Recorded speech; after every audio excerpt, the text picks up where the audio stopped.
ভিডিওটি দেখার আগে সবার কাছে ছোট্ট একটা রিকোয়েস্ট করতে চাই, প্লিজ প্লিজ প্লিজ যারা ভিডিওটি দেখবেন সবাই একটা করে সাবস্ক্রাইব করে দেবেন। আপনাদের ভালোবাসা পেলে এমন ভিডিও আরো উপহার দিব। ভিডিওগুলো বানাতে অনেক কষ্ট হয় আমি জানি, এই ভিডিওটি অনেক মানুষই দেখবেন, তাই প্লিজ একটা করে সাবস্ক্রাইব করে দেবেন। আর যারা আমাকে ভালোবাসে তারা সবাই একটা করে লাইক দিয়ে দেখিয়ে দিবেন লাভ ইউ অল। তো চলুন আজকের ভিডিওটি শুরু করা যাক। আমি আজ 2 মাস পর জেল থেকে বের হচ্ছি। আসলে আমাকে জামিন করে বের করা হয়েছে। আমার বাবা শহরে অনেক বড় একজন শিল্পপতি, তাই বেশি দিন জেলে থাকতে হয়নি। তাই আজ আমার জামিন হয়ে গেল। আমি জেলখানা থেকে বের হয়ে আনমনে হাঁটতে হাঁটতে বাসার দিকে আসছি আর রিমির কথা ভাবছি। মেয়েটাকে আমি অনেক ভালোবাসতাম, কিন্তু মেয়েটা আমার ভালোবাসা কোনো দিন বুঝলো না। খুব ভালোবাসতাম রিমিকে। রিমি দেখতে একদম ডানাকাটা পরীর মতো, যাকে দেখলে যে কোনো ছেলে ক্রাশ খাবে। এবার আমার পরিচয়টা দিয়ে নেই।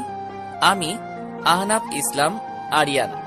আমি অনার্স শেষ করে রেজাল্টের জন্য অপেক্ষা করছি। পরিচয় দিতে দিতে আমার বাসায় চলে আসলাম।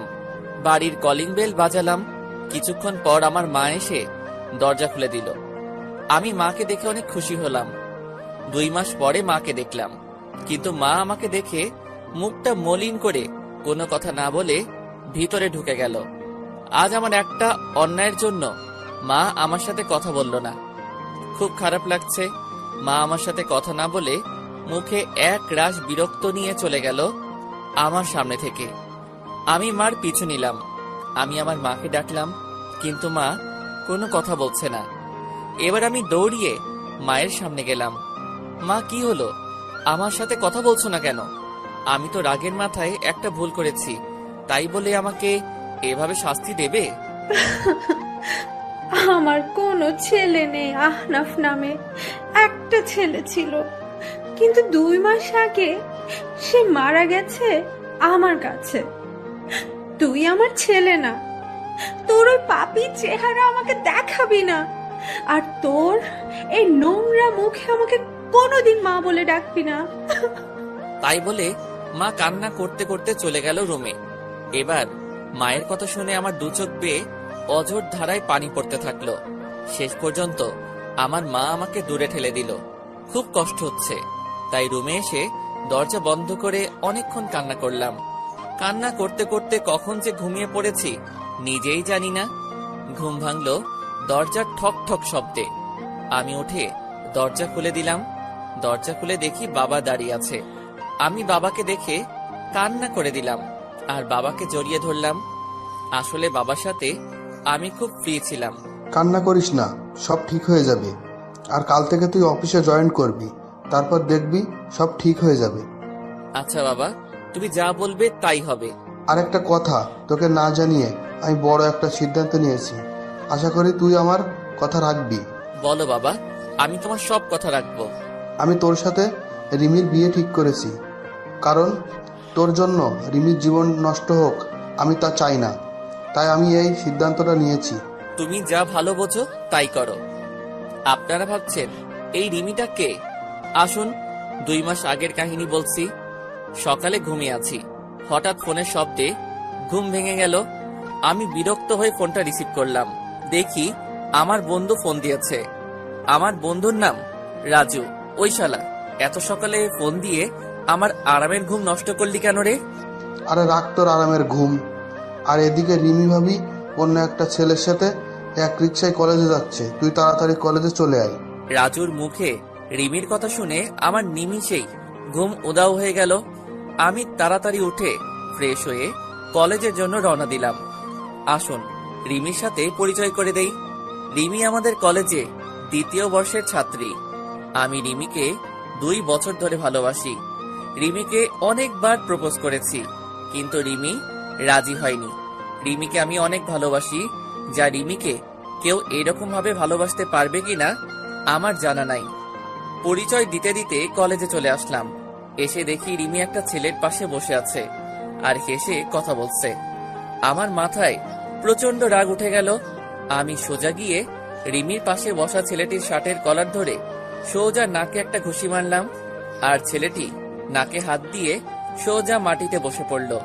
ওই তোরে বলছি না কোনো ছেলের সাথে যেন না মিশতে, তারপরেও তুই কেন ওই ছেলের সাথে কথা বলছিস? আপনি ওকে মারলেন কেন? আপনি জানেন ছেলেটি কি হয় আমার? ও আমার কাজিন হয়। আসলে আপনাদের মতো এমন বখাটেদের জন্য আমাদের মতো মেয়েরা আজ অসুরক্ষিত। আপনি একটা বখাটে, আর যাই হোক আপনাকে ভালোবাসা যায় না। রিমি, আমি সরি, আমি তোমাকে অনেক ভালোবাসি, আর সেই জন্য তোমার পাশে আমি কাউকে সহ্য করতে পারি না। প্লিজ আমাকে ক্ষমা করে দাও। আমি কোনো রাস্তার বখাটে মাস্তানকে ভালোবাসতে পারবো না, যে কিনা রাস্তার কুকুরের মতো মেয়েদের পেছনে পড়ে থাকে। তাই বলে রিমি চলে গেল কলেজ থেকে। রিমির কথা শুনে খুব কষ্ট হতে লাগলো। যাকে আমি নিঃস্বার্থভাবে ভালোবাসলাম সে আমাকে রাস্তার কুকুর বলল, কিন্তু হঠাৎ করে মাথায় প্রচন্ড রাগ উঠে গেল।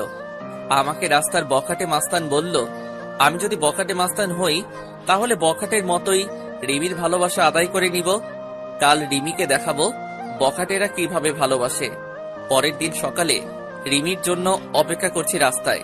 আজ রিমিকে বখাটে বলার শাস্তি পেতে হবে।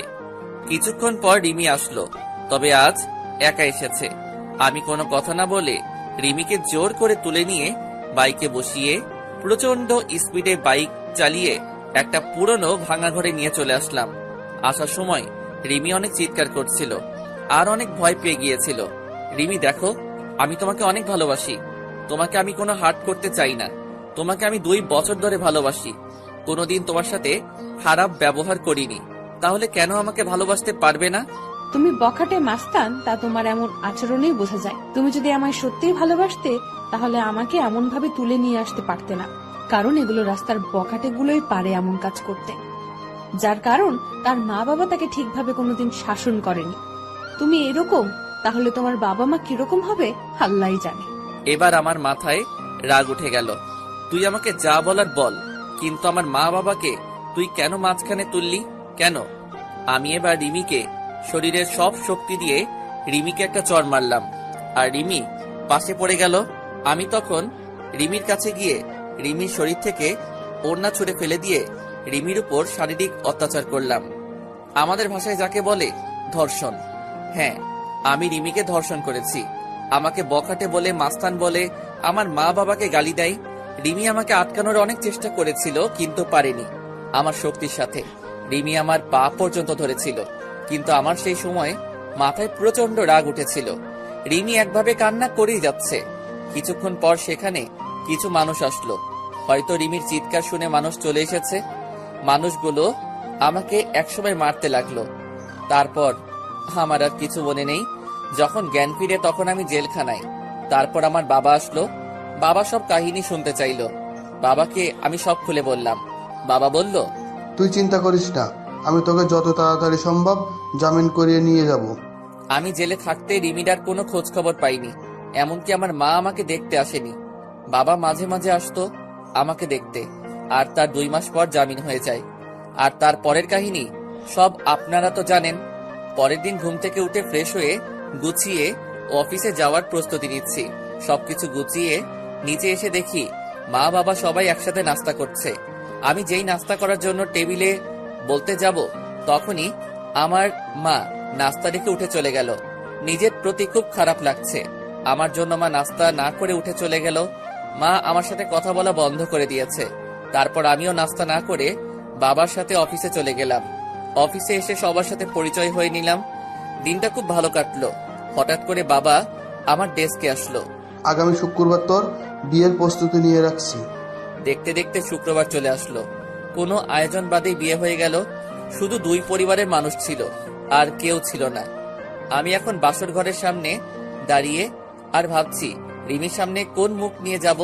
রিমি কোনোদিন মেনে নিতে পারবে আমাকে?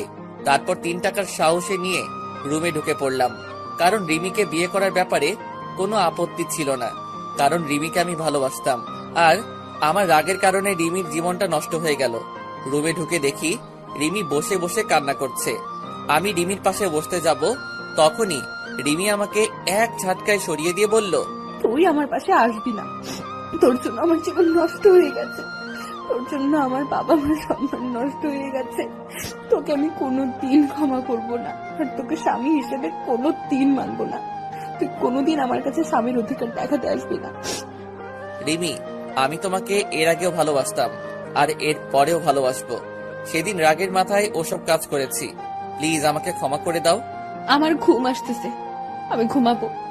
আর রাস্তার বখাটে মাস্তানের সাথে আমি এক খাটে ঘুমাতে পারবো না। আর যদি আবার রাগ হয় তাহলে আবার আমাকে রাস্তার কুকুরের মতো ভোগ করো, সেটা তো তুমি খুব ভালো করেই পারবে। তাই বলে রিমি ঘুমিয়ে পড়ল আর আমি নিচে বিছানা পেতে ঘুমিয়ে পড়লাম। রিমি আমাকে কোনোদিন মেনে নেবে না সেটা আমি জানতাম, কিন্তু রিমি কেন বোঝে না যে আমি রিমিকে অনেক ভালোবাসি। রিমি বিছানায় শুয়ে পড়ল আর আমি নিচে একটা চাদর আর বালিশ নিয়ে শুয়ে পড়লাম। সকালে ঘুম থেকে উঠে দেখি রিমি এখনো শুয়ে আছে, কিন্তু রিমি অনেক চেঞ্জ হয়ে গেছে। আগে মেয়েটা অনেক সুন্দর ছিল, এই 2 মাসে রিমি অনেক শুকিয়ে গেছে। মনে হয় নিজের শরীরের যত্ন নেয় না।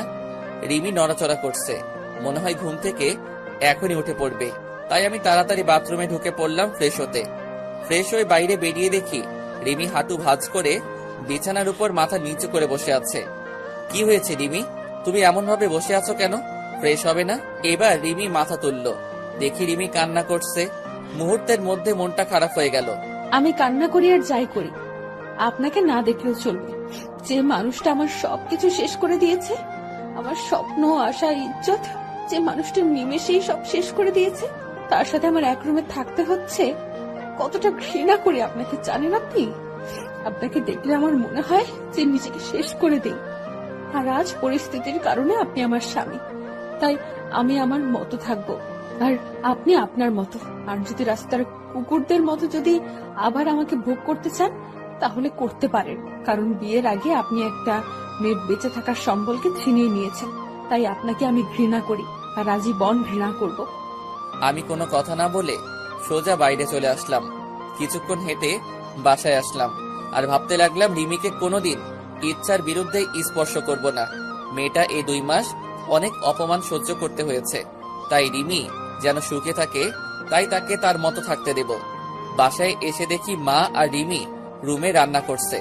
মা আর রিমি তারা দুজনে হেসে হেসে কথা বলছে। মনটা ভালো হয়ে গেল যে রিমি মাকে আপন করে নিয়েছে। আমি সোজা রুমে চলে আসলাম, এসে গুছিয়ে নিলাম, অফিস যেতে হবে। ব্যাগ নিয়ে নিচে এসে দেখি মা আর রিমি একসাথে বসে নাস্তা করছে। আমি একটু না অনেক অবাক হলাম, কারণ মা আমাকে ছাড়া কোনোদিন নাস্তা করেনি। খুব কষ্ট হতে লাগলো। দেখলাম আমার নাস্তাটা টেবিলের একপাশে রাখা আছে।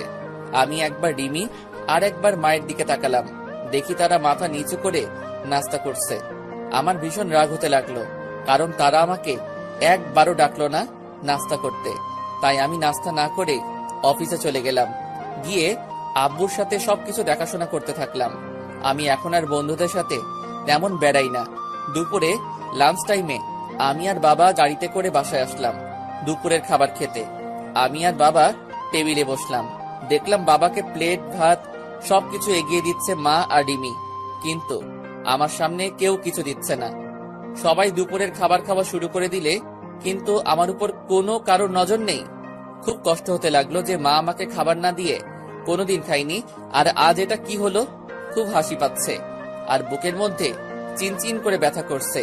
তখন বাবা আমার দিকে একটা প্লেট এগিয়ে দিল আর কিছু ভাত দিল। আমি না খেয়ে উঠে পড়লাম আর বাইরে চলে আসলাম।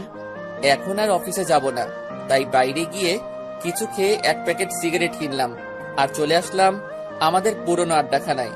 সেখানে রাত 10টা পর্যন্ত আড্ডা দিয়ে বাড়ির দিকে রওনা দিলাম। রাস্তায় একটা ফুচকার দোকান দেখলাম। আগে রিমি ফুচকা খুব পছন্দ করত, তাই রিমির জন্য কিছু ফুচকা নিলাম। তারপর বাসায় চলে আসলাম। রুমে এসে দেখি রিমি টিভি দেখছে। আমি রিমির দিকে প্যাকেটটা বাড়িয়ে দিলাম। রিমি একবার প্যাকেটের দিকে তাকিয়ে আবার টিভি দেখায় মনোযোগ দিল। কি হলো ধরো, তুমি তো আগে প্রচুর ফুচকা খেতে, নাও তোমার জন্য নিয়ে আসলাম। আপনাকে বলেছি না আমার বিষয়ে আপনার কোনো অধিকার ফলানোর চেষ্টা করবেন না। আর আপনি কি ভাবছেন আপনার হাতের জিনিস আমি খাবো? ভাবলেন কিভাবে? আপনার ওই নোংরা হাতে আমি কোনোদিন 20 পর্যন্ত খাবো না। যে একটা মেয়ে সম্মান দিতে পারে না তার হাতের জিনিস খেলে আমার পাপ হবে। যত সব রাস্তার কুত্তা, বখাটে মাস্তান। আবার আপনাকে গালি দিলাম, এখন তো আর জোর করে কোনো মেয়েকে ধর্ষণ করতে হবে না, আর সে চাইলেই আর আটকাতে পারবে না। আমি আর কোনো কথা বললাম না। প্যাকেটটা টেবিলের উপর রেখে আমি ফ্রেশ হতে চলে গেলাম। ফ্রেশ হয়ে এসে দেখি রিমি ঘুমায় পড়ছে। আমি কিছুক্ষণ রিমির দিকে তাকিয়ে শুয়ে পড়লাম, কারণ রিমি যতই আমাকে গালাগালি দিক, এসবের জন্য দায়ী তো আমি, আর আমি রিমিকে অনেক ভালোবাসি। এভাবে কিছুদিন চলে গেল। এই কয়দিন মা আমার সাথে একবারও কথা বলেনি, আর রিমি কথা বললেই গালাগালি দিত আর অবহেলা করত। আমি আর সহ্য করতে পারতি না আপনজনের অবহেলাগুলো। আমি এই কয়দিন বাড়িতে খাবার খাইনি, কিন্তু কেউ একবারও জিজ্ঞাসা করেনি কিছু খাইছি কিনা। আজ অফিসে বসে কাজ করছি, আর তখন বাবা এসে বলল রিমি নাকি হঠাৎ করে শরীর খারাপ হয়েছে, মাথা ঘুরে পড়ে গেছে। আমি আর বাবা তাড়াতাড়ি গাড়ি নিয়ে বাসায় চলে আসলাম। এসে দেখি রিমি আর মা রিমির সাথে কথা বলতেছে। রিমি বিছানায় শুয়ে আছে আর মা রিমির মাথায় হাত বুলিয়ে দিচ্ছে। আমি আসা মাত্রই মা রুম থেকে চলে গেল। আমি গিয়ে রিমির পাশে বসলাম, আর রিমি একটু দূরে সরে গেল। কি হয়েছে তোমার? বাবা বলল তোমার শরীর খারাপ। কি হলো বলো, কি হয়েছে? বড় সমস্যা হলে ডাক্তারের কাছে নিয়ে যাব। আমি মা হতে চলেছি। কি? আমি বাবা হতে চলেছি? এত খুশি সংবাদ, আর তুমি এমন মনমরা হয়ে বলছো কেন? তুমি জানো না আমি কত খুশি। আমি অ্যাবর্শন করব।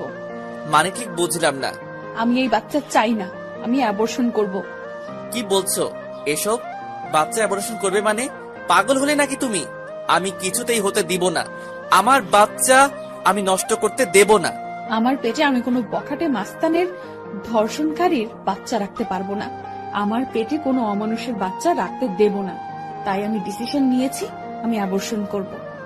রিমি, তুমি যা শাস্তি দিবে আমাকে দাও, কিন্তু আমার নিষ্পাপ বাচ্চাকে তুমি কোনো ক্ষতি করো না। সে তো আর কোনো দোষ করেনি।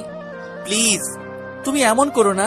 তুমি আমাকে যা শাস্তি দিবে আমি সব মাথা পেতে নিব, কিন্তু আমার বাচ্চাটাকে কোনো ক্ষতি করো না। তোমার পায়ে পড়ি প্লিজ, এমন বড় শাস্তি আমাকে দিও না। আমার পেটে যে বাচ্চা, সে একটা অমানুষের বাচ্চা, একজন বখাটের বাচ্চা, যে নিজের ভালোবাসা পাওয়ার জন্য একটা মেয়েকে জীবিত লাশ করে দিতে পারে। আর তার বাচ্চা বড় হলে তার বাবার মতো হবে না, সেটা কেউ বলতে পারে? তাই আমার পেটে কোনো অমানুষের বাচ্চা পেটে ধরে রাখতে পারবো না। আর এই বাচ্চা যদি বড় হয়ে তার বাবার মতো অমানুষ হয়, তাই আগে থেকে আমি পৃথিবীতে কোনো অমানুষ নিয়ে আসতে পারবো না। প্লিজ রিমি, তুমি আমাকে যা বলার বলো, কিন্তু আমার বাচ্চাকে কিছু বলো না। আমি তোমাকে কথা দিলাম, আমার বাচ্চা পৃথিবীর আলো দেখার সাথেই তোমার থেকে অনেক দূরে নিয়ে যাব। আমার বাচ্চার চেহারা পর্যন্ত তোমাকে দেখতে দেব না। তার আগে আমি সবকিছু ছেড়ে চলে যাব। আমার কান্না দেখে রিমির হয়তো কিছুটা মায়া হলো, তাই সে আর কিছু বলল না। আমার সামনে থেকে উঠে চলে গেল। আমি ওখানে বসে বসে ভাবছি, নিজের সন্তানকে কেউ কোনোদিন এভাবে বলে আমার কোনোদিন জানা ছিল না। রিমির সাথে না হয় আমি একটা অন্যায় করেছি, কিন্তু সে তো আমার বউ হয়। আমি তো রিমিকে বউয়ের মর্যাদা দিয়েছি, তাহলে কেন রিমি আমার সাথে এমন করছে? রিমিকে তো আমি অনেক ভালোবাসি। রিমি কেন বোঝে না? আমি বাইরে চলে আসলাম আর এক প্যাকেট সিগারেট নিলাম, নিয়ে ছাদে চলে আসলাম, আর মনের সব দুঃখ ধোয়ার সাথে উড়িয়ে দিচ্ছি। আমার সন্তান জন্ম নেওয়ার সাথে সাথে আমি সবার থেকে ওকে দূরে নিয়ে চলে যাব। কেউ যেন তাকে অমানুষের বাচ্চা না বলতে পারে। রিমি তো আমার সন্তানকে কোনো দিন মেনে নেবে না, তাই সবাইকে বোঝার আগে আমি আমার সন্তানকে নিয়ে অনেক দূরে চলে যাব। চাইলেই আর খুঁজে পাবে না। সিগারেট শেষ করে নিচে আসলাম। এসে দেখি সবাই একসাথে বসে রাতের খাবার খাচ্ছে। আমার মনটা আবার খারাপ হয়ে গেল। আজকেও আমাকে না ডেকে সবাই একসাথে খাওয়া শুরু করে দিয়েছে। আমি আমার রুমের দিকে যাচ্ছি, তখন বাবা আমাকে ডাকলো খাবার খেতে। আমার ক্ষুধা নাই বলে রুমে চলে আসলাম। আমার মায়ের কাছে আমি এতটাই ঘৃণার পাত্র হয়ে গেলাম যে আমার সাথে এই কয়টা দিন একটা কথাও বলেনি। আমি নিচে বিছানায় পেতে শুয়ে পড়লাম। কখন যে ঘুমিয়ে পড়েছি ঠিক নেই। সকালে উঠে দেখি রিমি খাটের উপর নেই, হয়তো নিচে গেছে। আমি উঠে ফ্রেশ হয়ে নাস্তা না করে অফিসে চলে আসলাম। বিকালে অফিস শেষে বাসায় আসার সময় রিমির জন্য কিছু জিনিস নিয়ে নিলাম। কিছু ফল আর মাদার হরলিক্স আর অন্যান্য মায়ের শরীরের উপকারে আসে সব কিছু নিয়ে আসছি। তখন অঝোর ধারায় বৃষ্টি হতে লাগলো। আজ খুব বৃষ্টিতে ভিজতে ইচ্ছা করছে। অনেকদিন বৃষ্টিতে গোসল করিনি। আমার আবার বৃষ্টিতে ভিজলে জ্বর ঠান্ডা লাগে। আমি কোনো কিছু না ভেবে একভাবে হেঁটে চলেছি। বাসায় এসে কলিং বেল বাজালাম, দেখি আব্বু দরজা খুলে দিচ্ছে। কিরে, তুই বৃষ্টিতে কেন ভিজছস? তোর জ্বর আসবে। কিছু হবে না, অনেকদিন পর বৃষ্টিতে ভিজেছি তাই ভালো লাগছে। আমার রুমে চলে আসলাম। এসে দেখি রিমি জানালার গ্রিল ধরে এক মনে বাইরে তাকিয়ে আছে। আমি রিমিকে ডাক দিলাম। রিমি আমার দিকে তাকালো। আমি রিমির হাতে ফল আর হরলিক্সের প্যাকেটটা দিতে যাব, তখন রিমি চিৎকার করে রেগে বলল, আপনাকে এইসব আনতে বলেছে কে? এসব ঢঙের কোনো দরকার নেই। আমার জীবনটা শেষ করে এখন নাটক করতে আসছে। যত সব ঢং দেখলে বাঁচি না। আর আপনি ভাবলেন কি করে একটা অমানুষের হাতের জিনিস আমি খাবো? যদি সারাদিন না খেয়েও থাকি তবুও আপনার মতো একটা মানুষের কোনো জিনিস খাবো না। রিমি, আমি এসব কিছু আনতে চাইনি, শুধু আমাদের বাচ্চাটার জন্য নিয়ে এসেছি। তুমি আমাকে যেভাবে শাস্তি দেবার দাও, আমাদের বাচ্চাটাকে কোনো শাস্তি দিও না। তুমি এগুলো আমার বাচ্চার জন্য নিয়মিত খাও। আমাদের বাচ্চা মানে শুধু আপনার বাচ্চা, আমার কোনো বাচ্চা নেই। তাও আবার আপনার মতো একটা জানোয়ারের বাচ্চা নেব আমি? কোনোদিন না, কোনোদিন সম্ভব না।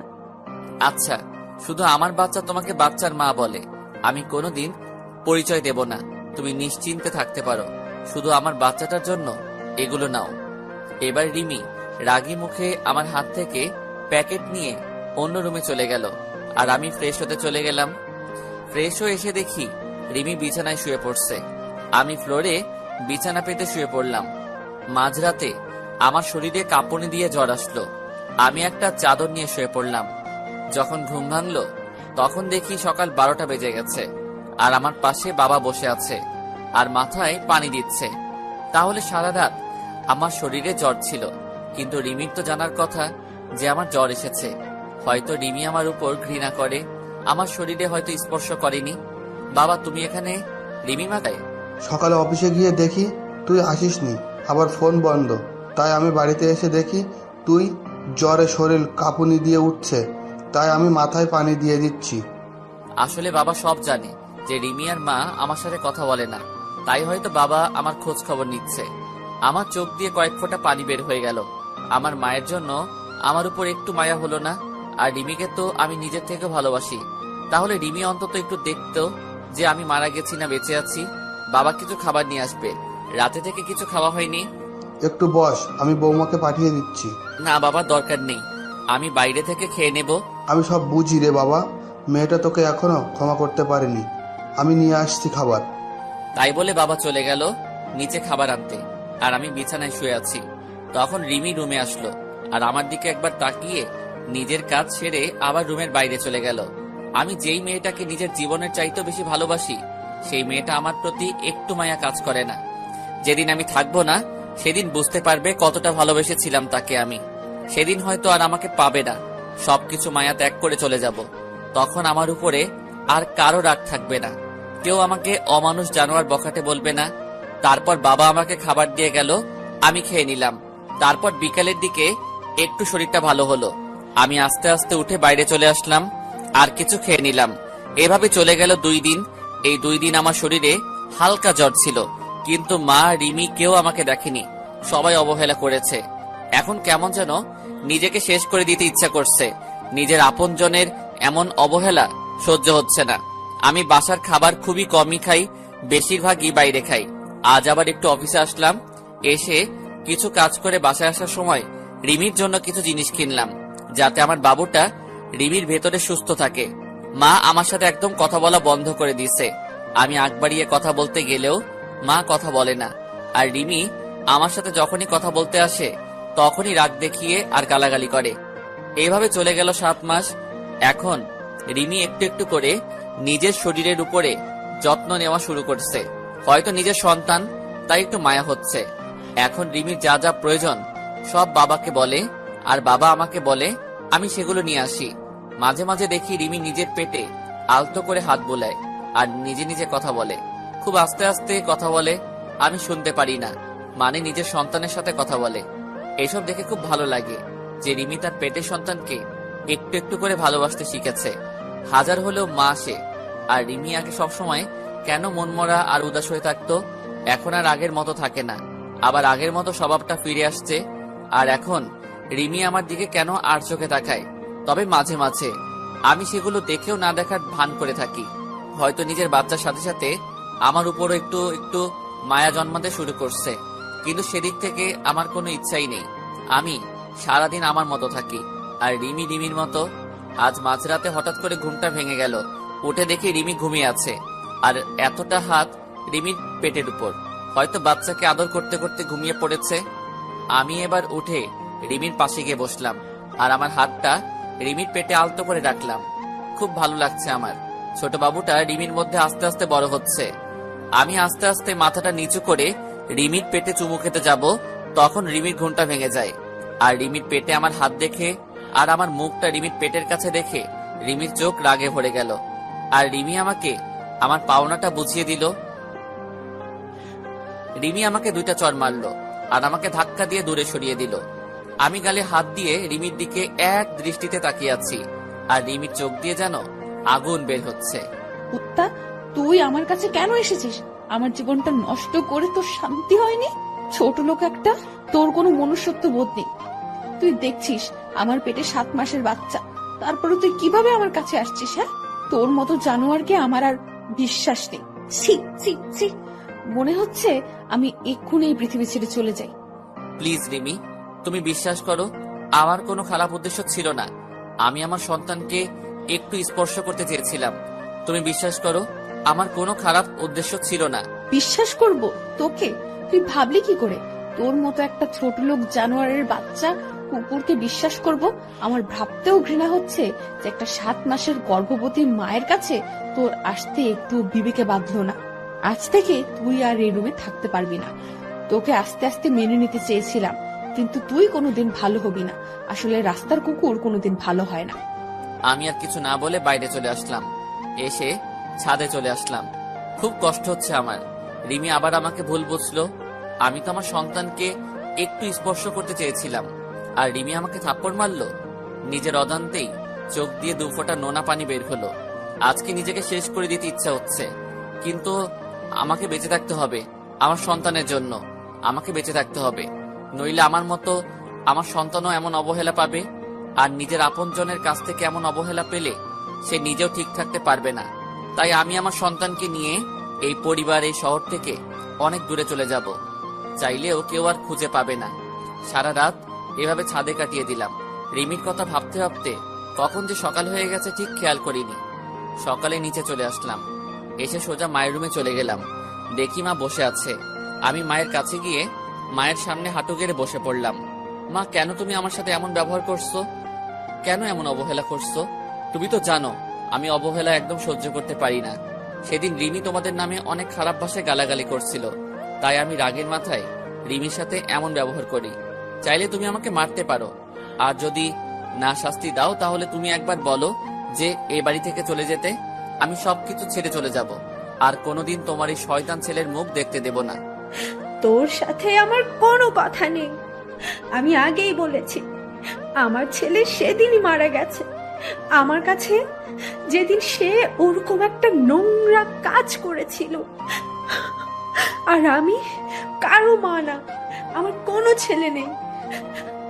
তুই যেখানে পারিস সেখানে চলে যা, আমার কিচ্ছু যায় আসে না। ঠিক আছে মা, আমি আর কোনোদিন তোমাকে মা বলে ডাকবো না। আমি চলে যাব, সবাইকে ছেড়ে চলে যাব। তখন এই শয়তানটার চেহারা তোমাকে আর দেখতে হবে না, আর কোনো অমানুষ তোমাকে মা বলে ডাকবে না। আমি মায়ের রুম থেকে চলে আসলাম নিজের রুমে। রুমে ঢুকে দেখি রিমি বাথরুমে ফ্রেশ হচ্ছে। আমি তাড়াতাড়ি গুছিয়ে নিলাম অফিস যাওয়ার জন্য, যাতে রিমির ফ্রেশ হওয়ার আগে আমি অফিসে চলে যেতে পারি। রিমির বাথরুম থেকে বের হবার আগে আমি অফিসে চলে আসলাম। বাইরে থেকে কিছু নাস্তা করে অফিসে প্রবেশ করলাম। সারাদিন অফিস করে বিকালে যখন ছুটি হলো, তখন ভাবলাম এখন বাসায় গেলে রিমি মা হয়তো আমাকে দেখে আবার বিরক্ত হতে পারে। তাই একটু পার্কে বসে বন্ধুদের সাথে আড্ডা দিয়ে রাত 12টার সময় বাসায় আসলাম। বাসায় এসে অন্য রুমে ঘুমাতে চলে গেলাম। আজ আর নিজের রুমে ঘুমাতে যাইনি, কারণ রিমি আমাকে দেখলে আবার রাগ করবে। আবার মাঝরাতে আমি কিছু করব ভেবে সারা রাত জেগে থাকতে পারে, আর সারা রাত জেগে থাকলে আমার বাচ্চাটার ক্ষতি হতে পারে। তাই আজ অন্য রুমে ঘুমিয়ে পড়লাম। এভাবে আরো 1 মাস চলে গেল। এই 1 মাসে আমি কারোর সাথে কথা বলিনি, মানে কেউ আমার সাথে কথা বলেনি, শুধু বাবা কথা বলতো আমার সাথে। আর কথা বলবে কিভাবে, আমার সাথে এখন কারো দেখা হয় না। খুব সকালে উঠে অফিস চলে যাই আর ফিরি অনেক রাত করে, তাই কারোর সাথে দেখা হয় না। আর যদিও ভুল করে মা অথবা রিমির সামনে চলে আসে, তখন আমি মাথা নিচু করে চলে আসি। আর এই 1 মাস আমি কোনোদিন বাসার কোনো খাবার খাইনি, হয়তো আমার জন্য রান্না করা বন্ধ হয়ে গেছে। একদিন সকালে আমার ঘুম থেকে উঠতে দেরি হয়ে গেছে, তাই আজ আর সকালে বাসা থেকে বের হতে পারিনি। তাড়াতাড়ি ঘুম থেকে উঠে ফ্রেশ হয়ে অফিসে যাওয়ার জন্য তৈরি হয়ে যেই রুম থেকে বের হব, তখন দেখি রিমি আমার রুমের দরজার সামনে দাঁড়িয়ে আছে। আমি রিমির এক সাইড করে চলে আসতে যাব, তখন দেখি রিমি আমাকে কি বলতে চাইলো। আমি শুনেও না শোনার ভান করে চলে আসলাম। হয়তো বলতে চেয়েছিল যে কিছু ফল আর কিছু হেলদি খাবার কিনে আনার জন্য বলতে চাইছিল। তাছাড়া রিমি আমার সাথে কেন কথা বলবে, তাই আমি অফিসে চলে আসলাম। সারাদিন অফিস করে অফিস শেষে ফলের দোকানে গিয়ে অনেক ফল, মাদার হরলিক্স সবকিছু কিনলাম। কিনে বাবার কাছে গেলাম। বাবার কাছে ফলের প্যাকেটটা দিয়ে বললাম এইগুলো রিমিকে দিতে। বাবা কিছুক্ষণ আমার দিকে তাকিয়ে রইল। বাবা সবকিছু জানে যে মা আর রিমি আমার সাথে কথা বলে না, কিন্তু বাবা কিছু বলতে পারে না। দোষটা তো আমারই ছিল। তারপর অফিস শেষ করে রাত 11:30-এ বাসায় আসলাম। দেখি সব রুমে লাইট অফ মনে হয়, সবাই ঘুমিয়ে পড়ছে। আমি আমার রুমে ঢুকে কাপড় চেঞ্জ করে ফ্রেশ হতে চলে গেলাম বাথরুমে। ফ্রেশ হয়ে এসে দেখি রিমি আমার রুমে খাটের উপর বসে আছে। আমি রিমিকে দেখে কিছুটা ভয় পেলাম। রিমি, তুমি এখানে? কোনো সমস্যা হয়েছে? সমস্যা হলে আমাকে ডাকতে পারতে, তুমি কষ্ট করে কেন এলে? রিমি ভাবছে আমি এতদিন শুধু শুধু মানুষটাকে খারাপ ভেবেছি, কত গালাগালি দিয়েছি, আর সেই মানুষটা আমার সাথে কোনোদিন খারাপ কথা বলেনি, এমনকি আমার উপর কোনোদিন রাগ পর্যন্ত করেনি। রিমি, কি ভাবছো তুমি?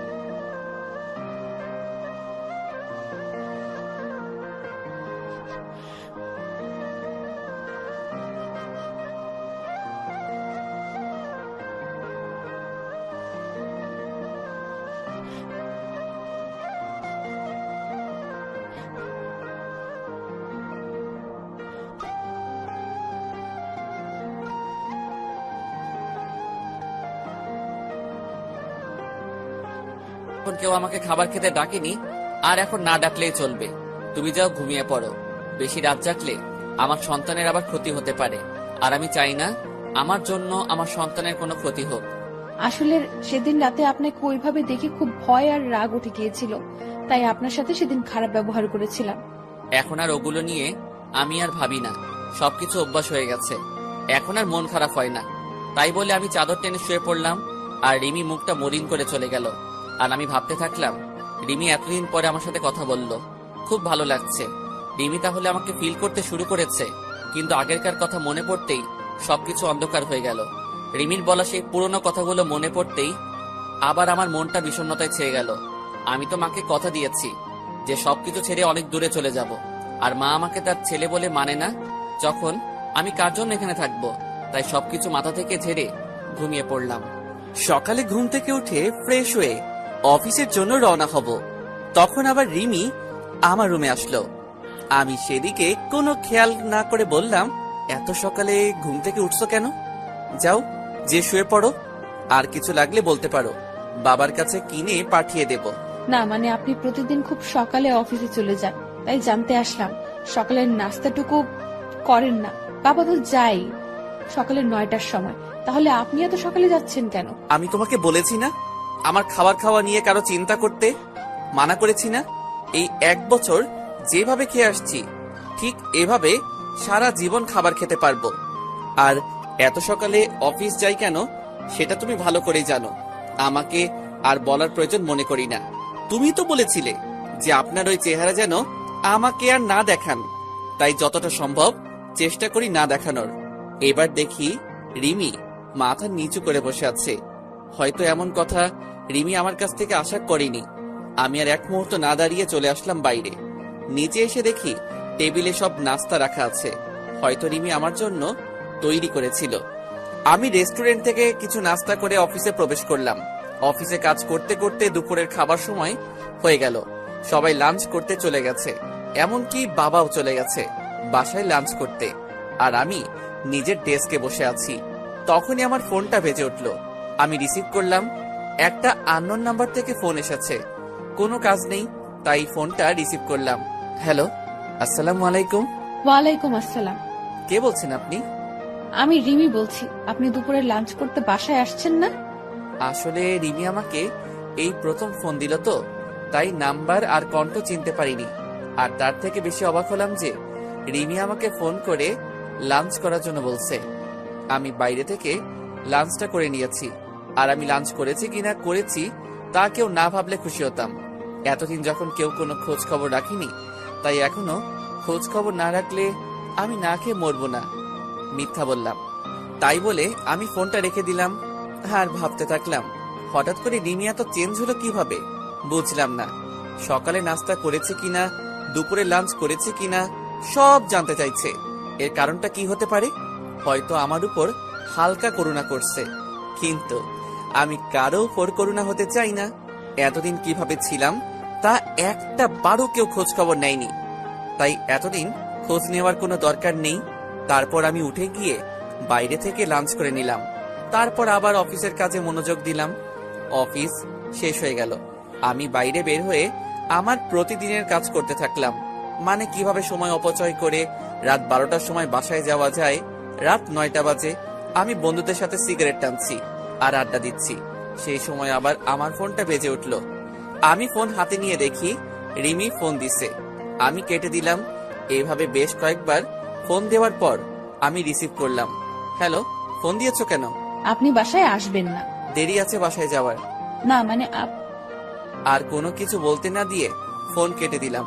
তারপর আবার আড্ডাতে মনোযোগ দিলাম। তারপর 11টার সময় বাসায় আসলাম। এসে কাপড় চেঞ্জ করে ফ্রেশ হতে চলে গেলাম। ফ্রেশ হয়ে এসে আমার রুমের বেলকনিতে দাঁড়িয়ে সিগারেট টানছি আর পুরানো কথা ভাবছি। আপনি সিগারেট কেন খাচ্ছেন? জানেন না এসব খেলে শরীর খারাপ হয়? আমি চমকে উঠলাম। পিছনে তাকিয়ে দেখি রিমি কথাগুলো বলল। আমি সিগারেট খেয়ে বেঁচে আছি, তাই সিগারেটের বিষয়ে আর কোনো কথা না বললে খুশি হব। প্লিজ ওইটা ফেলে দিন। কাশি হচ্ছে আমার আর কষ্ট হচ্ছে, প্লিজ ফেলে দিন। দেখলাম রিমি এক হাত পেটে দিয়ে কাশতে লাগলো।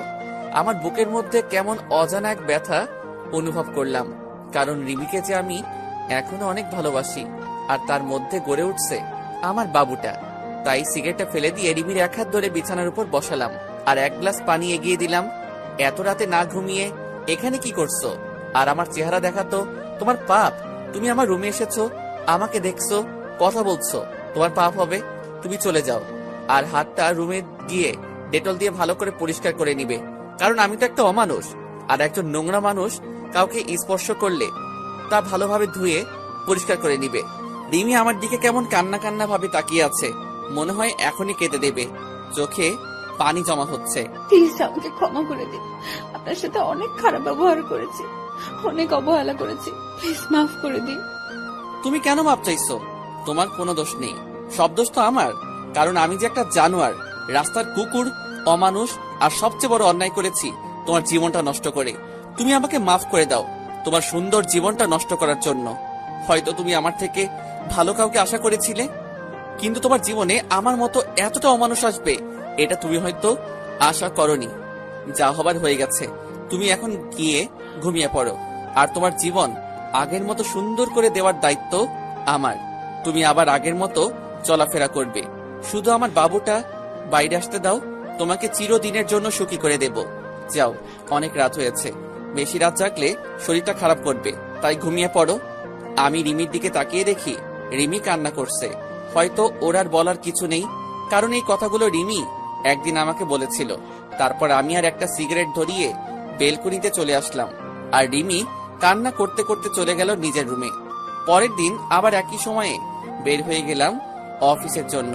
লাঞ্চের সময় আবার রিমি ফোন দিয়ে বলল যে বাবার সাথে যেন আমি বাসায় আসি লাঞ্চ করতে, কিন্তু আমি যাইনি, কারণ আমাকে দেখলে মা আবার বিরক্ত হতে পারে, আর আমি চাই না আমার জন্য মা না খেয়ে থাকুক, তাই আমি আর যাইনি। কিছুক্ষণ পর রিমি আবার ফোন করলো। কি ব্যাপার? আপনাকে না বাবার সাথে বাসায় আসতে বললাম, আপনি কেন আসলেন না? আমি দুপুরে এখন খাই না, না খাওয়ার অভ্যাস হয়ে গেছে, আর এখন আবার খাওয়া শুরু করলে অভ্যাসে পরিণত হবে, তাই আমারটা বাদ দিয়ে তোমারটা চিন্তা করো। তারপর আমি ফোনটা বন্ধ করে নিজের কাজ করতে থাকলাম। অফিস শেষে আবার আমার একটা চাকরি করতে হবে, সেটা হলো সময় নষ্ট। কিভাবে রাত 12টা পর্যন্ত বাইরে থাকা যায়। আজ আর ফোন অন করিনি। ঠিক 12টার সময় বাসায় পৌঁছালাম। রুমে ঢুকতেই দেখি রিমি হাজির। আপনার ফোন বন্ধ কেন? কতবার ফোন দিয়েছি জানেন আপনি? কেন? এ অমানুষটাকে আবার ফোন দেওয়ার কারণ কি? তোমাকে বলেছি না বেশি রাত জাগতে নিষেধ করেছি না? তারপরও কেন রাত জাগো? হ্যাঁ, রাত জাগলে আমার সন্তান, শুধু আমার সন্তানটার ক্ষতি হতে পারে। তাই বেশি রাত জাগবে না, যাও ঘুমিয়ে পড়ো। রিমি আবার আমার দিকে কাঁদো কাঁদো মুখে তাকিয়ে আছে আমার দিকে। চোখের কোণে পানি জমতে শুরু করেছে। রিমি চোখ মুছে বলল, না আসলে ডেলিভারির আর তো বেশি সময় নেই, আর 1 মাস সময় আছে। তাই বলছিলাম কি, এই 1 মাস আমার রুমে ঘুমাবেন। কেন তোমার রুমে কেন? আর তাছাড়া একটা জানোয়ারকে তোমার রুমে থাকলে তোমার সমস্যা হবে তো। না, কোনো সমস্যা হবে না, আরো ভালো হবে। বলা যায় না কখন ডেলিভারির পেইন উঠে যাবে, আর রাতে কখন কি লাগে ঠিক মতো নিতে পারি না। তাই পরে যদি বাচ্চার কোনো প্রবলেম হয়। এবার আমি কিছু বললাম না, কারণ সবার আগে আমার বাবুটা, তারপরে অন্য কেউ। তাই রিমির সাথে রিমির রুমে চলে আসলাম। রিমি বিছানায় ঘুমালো আর আমি সোফায় ঘুমালাম। তারপর সকালে রিমির ঘুম থেকে ওঠার আগে অফিসে চলে আসলাম। পরের দিন এভাবে সারাদিন কাজ করে রাতে রিমির রুমে সোফায় শুয়ে আছি। তখন রিমি বলল, আচ্ছা, আমাদের বাবু হলে বাবুর নাম কি রাখবেন? আমাদের বাবু মানে শুধু আমার সন্তান, ও আর কারো না। আমার সন্তান, আমার যেটা ভালো লাগবে সেই নাম রাখবো। তোমার এই বিষয় মাথা না ঘামালেও চলবে। এখন ঘুমাও তুমি। রিমি এবার কান্না শুরু করে দিল। কিছুক্ষণ কান্না করতে করতে পরে ঘুমায় পড়ে। এভাবে কেটে যায় 1 মাস। এই 1 মাসে রিমি অনেক চেঞ্জ হয়ে গেছে। আমার উপর অধিকার খাটানো শুরু করছে, কিন্তু আমি রিমিকে সেই সুযোগ দিতাম না। প্রতিদিন সকালে নাস্তা করার জন্য ডাক দিত, কিন্তু আমি কোনো কিছু না বলে চুপ করে চলে আসতাম। এতে রিমি অনেক কষ্ট পেত। তারপর দুপুরে লাঞ্চ টাইমে প্রতিদিন আমাকে ফোন দেবে। আমি কেন ফোন বন্ধ করে রাখতাম, আর না হয় ফোন রিসিভ করতাম না। একদিন অফিসে কাজ করছি, তখনই বাবা আমার কাছে দৌড়ে আসলো আর বলল যে রিমিকে নাকি হাসপাতালে নিয়ে যাওয়া হয়েছে, ডেলিভারি পেইন উঠেছে। তাই আমি আর বাবা তাড়াতাড়ি হাসপাতালে চলে আসলাম। রিমিকে ডাক্তার ওটিতে নিয়ে গেছে আর মা বাইরে বসে আছে। কিছুক্ষণ পর ডাক্তার বেরিয়ে আসলো আর বলল আমার ছেলে হয়েছে আর রিমিও ভালো আছে। আমার ছেলের কথা শুনে আজ আমি সবচেয়ে বেশি খুশি। আসলে বাবা হওয়া যে কি আনন্দ, আর কেমন অন্যরকম একটা অনুভূতি কাজ করে মনের মধ্যে। খুশিতে আমার 2 চোখ দিয়ে পানি বের হয়ে গেল। ডাক্তার সাহেব, আমি কি আমার ছেলের সাথে দেখা করতে পারি? অবশ্যই করতে পারেন, কিন্তু সবাই প্রথমে নিজের বইয়ের কথা জানতে চায়। আর আপনি নিজের ছেলের কেন একবারও জিজ্ঞেস করলেন না যে আপনার স্ত্রী কেমন আছে? ডাক্তারের কথা শুনে আমি চুপ হয়ে গেলাম, আর পাশে থাকা মা বাবা সবাই কেমন দৃষ্টিতে তাকিয়ে আছে আমার দিকে। আমি মৃদু হেসে কেবিনে চলে গেলাম আর আমার সন্তানের কাছে গেলাম। নিজের ছেলেকে দেখে কেমন যেন নিজেকে খুব বাচ্চা লাগছে। পাশের বেডে রিমি শুয়ে আছে, সেদিকে আমার কোনো মাথা ব্যথা নেই। আমার শুধু আমার ছেলেকে চাই। তারপর মা আর বাবা কেবিনে আসলো। মা রিমির পাশে গিয়ে বসলো আর বাবা আমার কাছে এসে আমার ছেলের মাথায় হাত বুলিয়ে দিতে লাগলো। কিছুক্ষণ পর মা বাবা বাইরে চলে গেল। আমি এখন আমার ছেলের কাছে বসে আছি। কিছুক্ষণ পর রিমি বলল, আমার ছেলেকে আমার কাছে দাও, আমি তো এখনো ভালোভাবে দেখতে পারিনি। আমার এবার মাথায় প্রচন্ড রাগ উঠে গেল। কি বললে? তোমার ছেলে মানে? এটা শুধু আমার ছেলে, এর বাবাও আমি, মাও আমি। মনে থাকে যেন। আর কোনো অমানুষের বাচ্চা তোমার ছেলে হয় কিভাবে? তুমি একদম ওকে স্পর্শ করবে না। আমার ছেলেকে আমি দেখে রাখবো। তাই বলে আমি রিমিকে কিছু বলতে না দিয়ে বাইরে চলে আসলাম। রিমি কিছু বলতে চাইছিল, কিন্তু আমি তার আগে চলে এসেছি। অবশ্য রিমি আমার কথা শুনে কান্না শুরু করে দিয়েছিল। কাঁদুক, তাতে আমার কি? এর থেকে 1000 গুণ কষ্ট আমি পেয়েছি। পুরো 1 বছর আমার কষ্ট তিলে তিলে আমাকে শেষ করে দিয়েছে। তারপর বাইরে এসে সবকিছু ঠিকঠাক করে নিলাম। চট্টগ্রামের একটা টিকিট কাটলাম। তারপর আমার যা যা লাগে সবকিছু যাবতীয় জিনিস নিয়ে প্যাক করে নিলাম। আর 2টা চিঠি লিখলাম, একটা মায়ের জন্য আর একটা রিমির জন্য। আজ রাতেই আমি সবকিছু ছেড়ে আমার ছেলেকে নিয়ে এই শহর ছেড়ে চলে যাব। তারপর আমি দুপুরের পরে আবার হাসপাতালে গেলাম। গিয়ে দেখি রিমির পাশে আমার ছেলে চুপটি করে শুয়ে আছে। এতে আমার রাগটা আরো বেশি হয়ে গেল। আমি তাড়াতাড়ি গিয়ে রিমির পাশ থেকে আমার ছেলেটাকে তুলে নিলাম। ওই, তোকে না আমি মানা করেছি আমার ছেলেকে স্পর্শ করতে? তাও তুই কেন ধরেছিস? তুই কি ভুলে গেছিস আগের কথা? তুই কি বলে গালাগালি দিয়েছিলি আমার আর আমার ছেলেকে? তারপরও তুই কিভাবে ওকে কোলে নিস? হ্যাঁ, প্লিজ দাদা, আমাকে ক্ষমা করে দাও। আমি আমার ভুল বুঝতে পেরেছি। একটা মা হওয়া যে কতটা আনন্দের তা আমি জানতাম না। প্লিজ আমার ছেলের কাছ থেকে আমাকে দূরে সরিয়ে দিও না। তুমি যা বলবে আমি সব শুনবো, তবু আমার ছেলেকে আমার কাছে ফিরিয়ে দাও। কেন সেদিন মনে ছিল না যেদিন আমার ছেলেকে আর আমাকে জানোয়ার, রাস্তার কুকুর, অমানুষ বলে গালাগালি দিয়েছিলি? তুই তো আমার ছেলেটাকে গালাগালি দিয়েছিস, কিন্তু তার বয়স মাত্র 2 মাস, তার তখন জন্ম হয়নি, তখন তুই গালাগালি দিয়েছিস। কোনো মা তার নবজাতক ছেলেকে এভাবে গালাগালি দিতে পারে না, তাই এর প্রতি তোর কোনো অধিকার নেই, মনে থাকে যেন। তাই বলে আমি ছেলেকে নিয়ে বাইরে একটা চেয়ারে বসে পড়লাম, আর এদিকে রিমি অজরধারায় কান্না করতে থাকলো। তারপর বিকাল হতেই দেখি মা বাবা চলে আসলো হাসপাতালে। আমাকে ছেলে নিয়ে এভাবে বাইরে বসে থাকতে দেখে বাবা আমার কাছে আসলো। কিরে, কি হয়ে আমার দুলাভাইকে নিয়ে বাইরে বসে আছিস কেন? ভিতরে গিয়ে বস। বাবা আমাকে ক্ষমা করবে, আমার ছেলেকে আমি দেখতে পারবো। মা বা রিমি আমার ছেলের উপর কোনো অধিকার না দেখালে খুশি হব। দেখ বাবা, এতদিন যা হয়েছে সব ভুলে যা, আবার নতুন করে শুরু কর তোরা। আর তাছাড়া এখন তোরা 2জন না 3জন। বাবা তুমি কি ভুলে যেতে বলছো? আমার জীবনের সবচেয়ে খারাপ কষ্টকর 1 বছর ভুলে যাব? কোনোদিন সম্ভব না বাবা। এতদিন আমাকে যেমন অবহেলা করে এসেছে, তেমনই আমি চাই না আমার ছেলেটা সব সময় আমার মতো অবহেলা নিয়ে বড় হোক। বাবা তুমি আমার আর আমার ছেলের নিয়ে কোনো চিন্তা করতে হবে না, তুমি শুধু মায়ের শরীরের দিকে খেয়াল রাখবে। তাই বলে আমি আমার ছেলেকে নার্সের কাছে দিয়ে বাইরে চলে আসলাম। তারপর সারাদিন বাইরে কাটিয়ে দিলাম। আমার চট্টগ্রামের বাস রাত 11:30 বেজে। তারপর সোজা হাসপাতালে চলে গেলাম। গিয়ে দেখি রিমি ঘুমিয়ে আছে, আর তার হাতের পাশে আমার বাবুটা ঘুমিয়ে আছে। আমি বাবুটাকে কোলে নিয়ে তারপর সেখানে একটা চিঠি রেখে আমার ছেলেকে নিয়ে সোজা বাস স্ট্যান্ডে চলে আসলাম। আর আমার মায়ের জন্য যে চিঠি, সেটা মা কাল সকালে পেয়ে যাবে। তারপর আমি ব্যাগপত্র নিয়ে বাসে উঠে পড়লাম, আর মোবাইলের সিমটা খুলে ভেঙে বাইরে ফেলে দিলাম। আজ সবাইকে ছেড়ে অনেক দূরে চলে যাচ্ছি, হয়তো কোনোদিন আর ফিরে আসা হবে না আমার প্রিয় শহর যশোরে।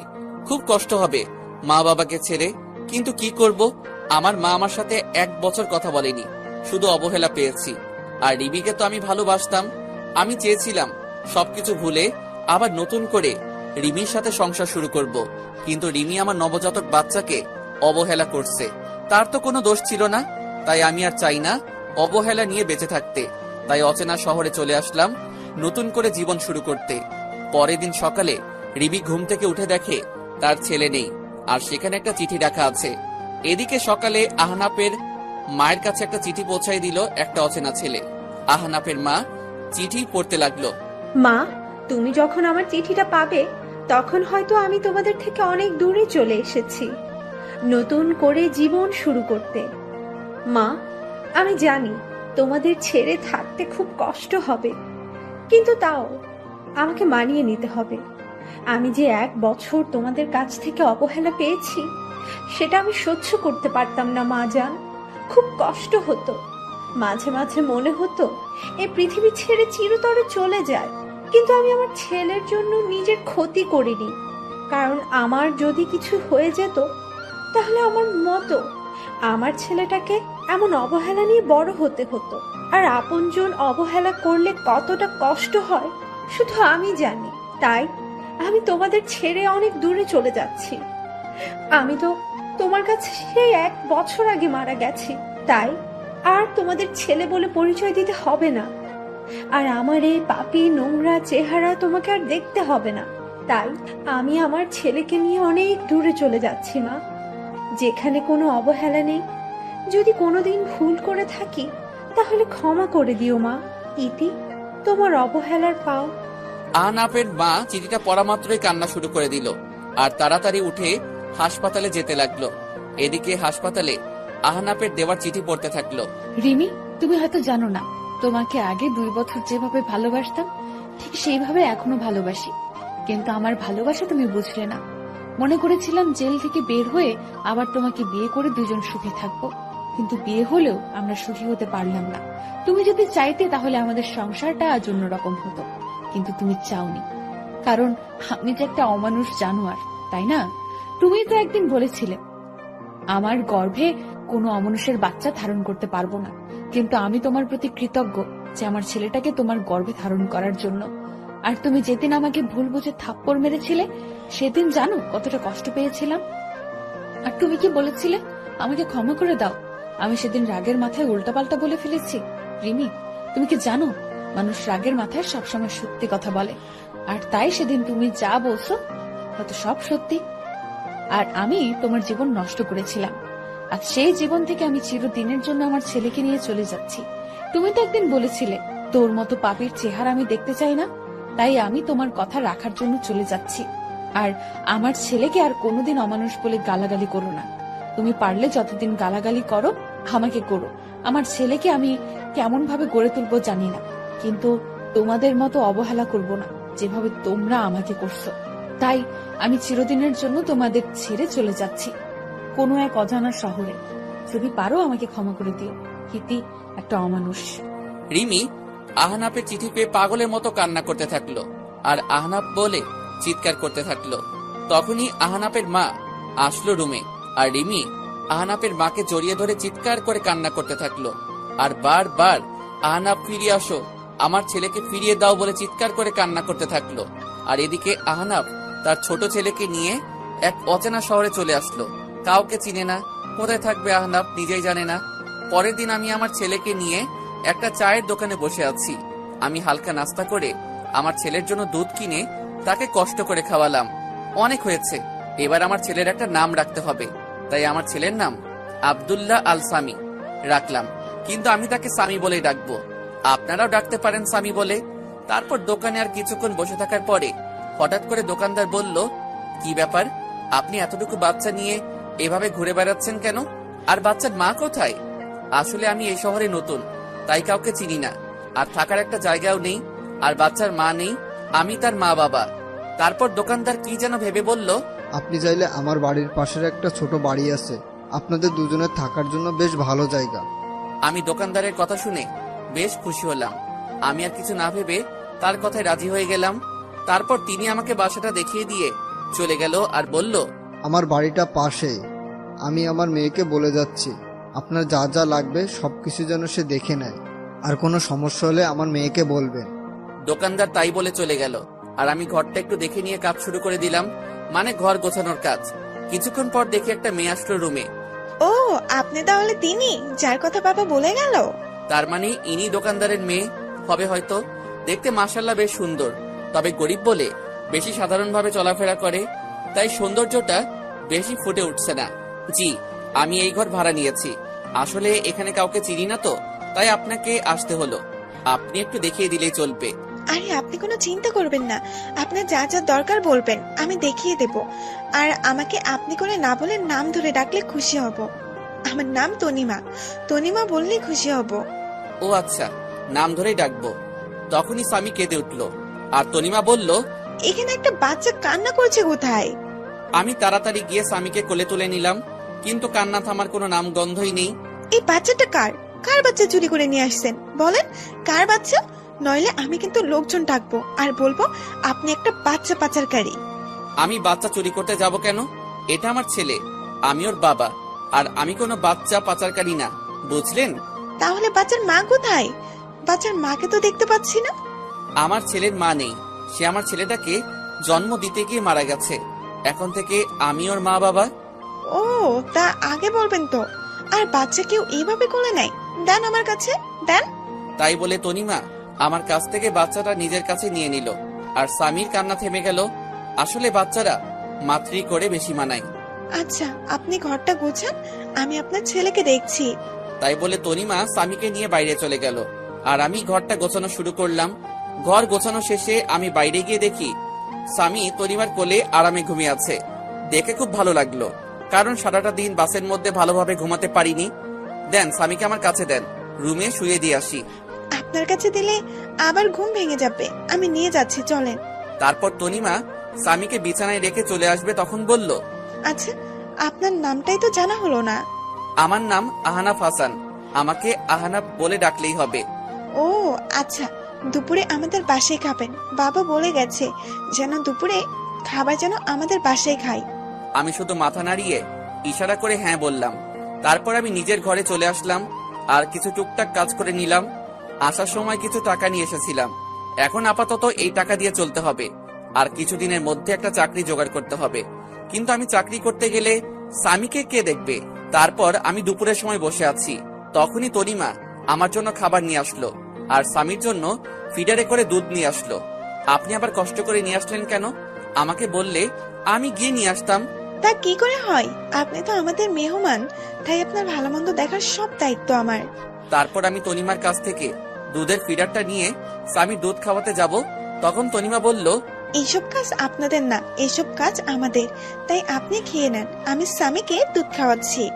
তারপর আমি দুপুরে খাবার খেতে লাগলাম আর তনিমা স্বামীকে কোলে তুলে খুব যত্ন করে খাওয়াতে লাগলো। মনে হচ্ছে স্বামী তার মায়ের কোলে দুধ খাচ্ছে, আর তনিমা মনে হচ্ছে তার নিজের ছেলেকে কোলে তুলে যত্ন করে দুধ খাওয়াচ্ছে। এইভাবে চলছিল আমাদের দিনগুলি। এখন আমার থেকে তনিমা স্বামীকে বেশি খেয়াল করে, খুব আদর করে স্বামীকে। স্বামী যেন তার নিজের মাকে পেয়েছে। আর তনিমা আমাকেও বেশ কেয়ার করে। আর হ্যাঁ, তনিমার মা বেঁচে নেই। তনিমার বাবা সারাদিন চায়ের দোকানে কাজ করে, আর তনিমা সারাদিন স্বামীকে নিয়ে পড়ে থাকে। আমি কিছুদিন ধরে ভাবছি আমি একটা চাকরি করব, কারণ বাড়ি বসে থাকতে সবসময় ভালো লাগে না। আর এখন স্বামীকে নিয়ে বেশি চিন্তা করি না, কারণ স্বামী দেখাশোনা করার জন্য তনিমা আছে। কারণ আমার থেকে তনিমা স্বামীকে বেশি দেখাশোনা করে। প্রায় সবসময়ই আমি তনিমার কাছে থাকি, আর তনিমা কেমন যেন সবসময় আমাকে কেয়ার করে, সবসময় খোঁজ খবর নেয়, কখন কোনটা লাগবে সবকিছু তনিমা নিয়ে আসে। তারপর আমি কিছুদিনের মধ্যে একটা চাকরি পাই, আর পরশু চাকরিতে জয়েন করতে হবে। তনিমা শোনো, বলছি আমি একটা চাকরি পাইছি আর ভাবছি চাকরিটা করব, কিন্তু স্বামীকে দেখে রাখবে কে? তাই তুমি যদি স্বামীকে একটু দেখে রাখতে। তো আমাকে বলছেন কেন? যান না, চাকরি করেন। আর এতদিন স্বামীকে মনে হয় অন্য কেউ দেখে রাখছে, যে আজ আমাকে বলছে যে দেখে রাখতে। এতদিন অন্য মানুষ দেখে রাখছে, আমি না হয় এখন দেখে রাখবো। আসলে আমি কথাটা ওভাবে বলতে চাইনি। আমার থেকে তো তুমি ওকে বেশি দেখাশোনা করো, তাই তোমাকে একটু বললাম। এখন তো আমি সে সকালে যাব আর ফিরতে সন্ধ্যা হয়ে যাবে, তাই বললাম আর কি। আপনি কোনো চিন্তা করবেন না, স্বামীকে আমি ভালোভাবে দেখে রাখবো। আর স্বামী তো আমারই ছেলে, নাকি? কি বললে? স্বামী তোমার ছেলে মানে? কই, কখন বললাম? আমি তো বলছি সে তো আমার ছেলের মতোই। ও ঠিক আছে। কিছুদিন ধরে দেখছি তনিমা কেমন যেন সব সময় মনে মনে কি সব বলে, আর কেমন সব সময় আর চোখে আমার দিকে তাকিয়ে থাকে। আমি বুঝতে পারছি তনিমা আমাকে ভালোবাসতে শুরু করেছে, কিন্তু এটা যে কোনোদিন সম্ভব না, কারণ আপনারা তো সবই জানেন, কিন্তু তনিমা তো আর জানে না। তবে আমি বুঝতে পারছি তনিমাকে ছাড়া স্বামী লালন পালন করা সম্ভব না। আর তনিমা কেমন যেন স্বামী নিজের ছেলের মতো দেখাশোনা করে। আর তনিমা মেয়েটা অনেক ভালো, কোনো অহংকার নেই তার মধ্যে। তারপর আমি অফিস জয়েন করলাম। তনিমা এখন আমাকে প্রতিদিন সকালে সবকিছু গুছিয়ে দেয়। সকালে উঠে নাস্তা তৈরি করে দেবে, তারপর সন্ধ্যার পর নিজের স্বামীর মতো করে রাতের খাবার নিয়ে অপেক্ষা করে। কিন্তু তনিমা যা ভাবছে তা কোনোদিন হবার নয়। তনিমাকে আমার সবকিছু বলতে হবে, নইলে পরে অনেক বড় সমস্যা হতে পারে। তাই ভাবলাম তনিমাকে সবকিছু বলে দেব। আমি সকালে অফিসে যাচ্ছি, তখন তনিমার বাবা আমাকে ডাক দিল। আমি তনিমার বাবার কাছে গিয়ে সালাম দিলাম। তনিমার বাবা সালামের উত্তর দিয়ে বলল যেন রাতে তাদের সাথে একসাথে রাতের খাবার খাই, আর কিছু কথা আছে, তাই রাতে এক জায়গায় কথাটা বলবে। আমি এত কিছু না ভেবে অফিসে চলে আসলাম। অফিস শেষে রাতে বাসায় ফিরলাম। ফ্রেশ হয়ে তনিমার বাবার সাথে একসাথে খেতে বসলাম। তখন তনিমার বাবা বলল, দেখো আনাব বাবা, তুমি যেদিন থেকে এখানে এসেছো তুমি দেখছো আমার মেয়েটা কেমন। আর আমার মেয়েটা তোমার ছেলেকে নিজের ছেলের মতো লালন পালন করে, তুমি তো সব জানো। আর আমার মা মারা মেয়েকে কোনোদিনই কষ্ট দেয়নি। আমি আমার মেয়ের কষ্ট হবে বলে আমি আর বিয়ে করিনি, তুমি তো সব জানো। আর স্বামীর জন্য একটা মা দরকার, আর তুমি কতদিন একা একা থাকবে। তাই বলছিলাম কি আমার মেয়েকে তুমি বিয়ে করে নাও বাবা। খুব টেনশন হয় বাবা, বৃদ্ধ হয়ে গেছি, কখন যে কি হয়ে যায় বলা যায় না। আমি তনিমার বাবা হিসেবে বলছি না, আমি তোমার ভালোর জন্যই বলছি। আঙ্কেল কি বলছেন এসব? আর আমি তনিমাকে কোনোদিন ওই চোখে দেখিনি। আর হ্যাঁ, তনিমা মেয়েটা অনেক ভালো, আমার ছেলেকে নিজের ছেলের মতো ভালোবাসে, আর আমারও খুব যত্ন নেয়। কিন্তু এটা সম্ভব না। কথাটা বলার সাথে সাথে তনিমার দিকে তাকালাম, দেখি তনিমার চোখ দিয়ে অঝোর ধারায় কান্না করতে করতে বাইরে চলে গেল। তনিমা মনে হয় আমাকে ভালোবাসে, আর তনিমা মনে হয় আমার কাছ থেকে এই কথা আশা করেনি। তাহলে কেন তনিমাকে বিয়ে করতে পারবে না? কি সমস্যা বলো দেখছি। অনেক সমস্যা আছে আঙ্কেল, আপনি আমার পুরো কাহিনী জানেন না। কেন আমি ছোট একটা বাচ্চা নিয়ে কেন এক শহর থেকে অন্য শহরে চলে আসলাম। আমার একটা পুরনো অতীত আছে, আর সেই অতীত শুনলে আপনি আর আমার সাথে আপনার মেয়েকে বিয়ে দিবেন না। তোমার একটা অতীত আছে? কই, তুমি তো আমাকে আগে বলনি। তখন বলার মতো পরিস্থিতি ছিল না, তাই বলিনি। কিন্তু আপনাদের কাছ থেকে আর লুকাবো না, সব বলবো আজ। তারপর আমি তনিমাকে ডাকলাম আর আমার অতীতের পুরো কাহিনী বলতে থাকলাম। তারপর আমি আমার পুরানো অতীত সব খুলে বললাম। দেখি তনিমা কান্না করতে করতে অন্য রুমে চলে গেল, আর তনিমার বাবা কোনো কথা না বলে চলে গেল। তারপর আমি নিজের রুমে চলে আসলাম, দেখি আমার ছেলেটা ঘুমিয়ে আছে। আজ মা বাবা আর রিমির কথা খুব মনে পড়ছে। এতদিনে হয়তো রিমি অন্য কারোর সাথে বিয়ে করেছে, কারণ রিমির কাছে তো আমি একটা খারাপ মানুষ ছিলাম। আর মা মনে হয় আমার উপর এখনো রেগে আছে। পুরনো কথা ভাবতে ভাবতে কখন যে স্বামীর পাশে ঘুমিয়ে পড়েছি নিজেই জানি না। পরের দিন সকালে উঠে ফ্রেশ হয়ে নিলাম, অফিসে যাওয়ার জন্য রেডি হচ্ছি। কিন্তু আজ তনিমা আমাকে নাস্তা করতে ডাকলো না, মনে হয় আমার উপর রেগে আছে। কিন্তু আমি অফিসে গেলে স্বামীর কি হবে? স্বামীর বয়স 8 মাস, তাই তাকে একা রেখে যাওয়া যাবে না। প্রতিদিন তনিমা স্বামীকে তার কাছে নিজের মায়ের মতো দেখাশোনা করত। কিন্তু আজ কি হবে? আমি বিছানায় মাথা নিচু করে বসে আছি, তখনই তনিমা আসলো আর বলল, আপনি অফিসে চলে যান, আমি স্বামীকে দেখে রাখছি। আসলে কাল একটু দেরি করে ঘুমানোর জন্য সকালে উঠতে দেরি হয়ে গেল, তাই আপনার জন্য নাস্তা তৈরি করতে পারলাম না। কাল থেকে আবার তৈরি করে দেব। আমি তনিমার দিকে তাকিয়ে দেখি তনিমার চোখ মুখ ফুলে আছে, আর চোখ কিছুটা লাল হয়ে আছে। মনে হয় সারা রাত কান্না করেছে। তনিমা, আমাকে তুমি ক্ষমা করে দাও। তোমাদের কাছ থেকে আমার পুরনো অতীত লুকানোর জন্য যদি সেদিন সবকিছু বলে দিতাম, তাহলে আজ তোমাকে কষ্ট পেতে হতো না। কিন্তু কি করব বলো, আমি যে চাইলেও সবকিছু ভুলে যেতে পারবো না। আপনি কেন ক্ষমা চাইছেন? আর অন্যায় তো আমি করেছি। আমি আপনার সম্পর্কে সবকিছু না জেনে আপনাকে ভালোবেসেছি। আমি আর আপনাদের মধ্যে আসবো না, কিন্তু স্বামীকে আমার কাছ থেকে দূরে রাখবেন না। স্বামী আপনার ছেলে, আমি কোনোদিন ভাবিনি, সব সময় নিজের ছেলে মনে করে এসেছি। প্লিজ স্বামীকে আমার কাছ থেকে দূরে সরিয়ে দেবেন না। আমি তনিমার কথা চোখ দিয়ে টপটপ করে পানি পড়তে থাকলো। রিমির মধ্যে আর তনিমার মধ্যে কত পার্থক্য। রিমি নিজের সন্তানকে অমানুষ বলে, গালাগালি করে, আর তনিমা স্বামী কিছু না হওয়া সত্ত্বেও স্বামীর জন্য কত ভালোবাসা তার। আমি স্বামীর কাছে গিয়ে স্বামীর 2 গালে 2টা চুমু দিয়ে স্বামীকে তনিমার কোলে তুলে দিয়ে চলে আসলাম অফিসে। এভাবে চলতে থাকলো আমার একাকিত্ব জীবন। এখন স্বামী হাঁটতে শিখে গেছে, আর সব সময় তনিমার সাথে সব সময় দুষ্টামি করে। তনিমা এখন আর আমার উপর তেমন অধিকার দেখায় না। হয়তো তনিমা বুঝে গেছে যে পাওয়ার নাই তা নিয়ে ভেবে লাভ নাই। আর তনিমা স্বামীকে সব সময় কাছে রাখে, খুব আদর করে স্বামীকে। একদিন অফিস থেকে বাসায় আসলাম, তখন তনিমা স্বামীকে আমার কাছে দিতে আসলো। আজ স্বামী আমাকে মা ডেকেছে জানেন? তনিমা, তুমি সব জানো আমার প্রতি ঘটে যাওয়া সব ঘটনা, আর আমি চাই না স্বামী আপনাকে মা বলে ডাকুক, কারণ আপনি তো আর সারা জীবন আর স্বামীকে দেখাশোনা করবেন না। আজ না হয় কাল তোমার বিয়ে হয়ে যাবে, তখন আমি চাই না স্বামী তার মায়ের জন্য কান্না করুক। তাই তুমি ভবিষ্যতের কথা চিন্তা করে এখন মানিয়ে নিলে খুশি হতাম। আমি বুঝতে পারছি, আমি চেষ্টা করব। এভাবে চলে গেল আরো 2 বছর। এখন স্বামী ভালোভাবে কথা বলতে পারে। স্বামী এখন আমাকে আব্বু বলে ডাকে। যেদিন স্বামী আমাকে আব্বু বলে ডেকেছিল সেদিন যে কত খুশি হয়েছিলাম তা ভাষায় প্রকাশ করা যাবে না। আর এখন স্বামী তনিমাকে আন্টি বলে ডাকে। আমি জানি এসব তনিমা শিখিয়ে দিছে।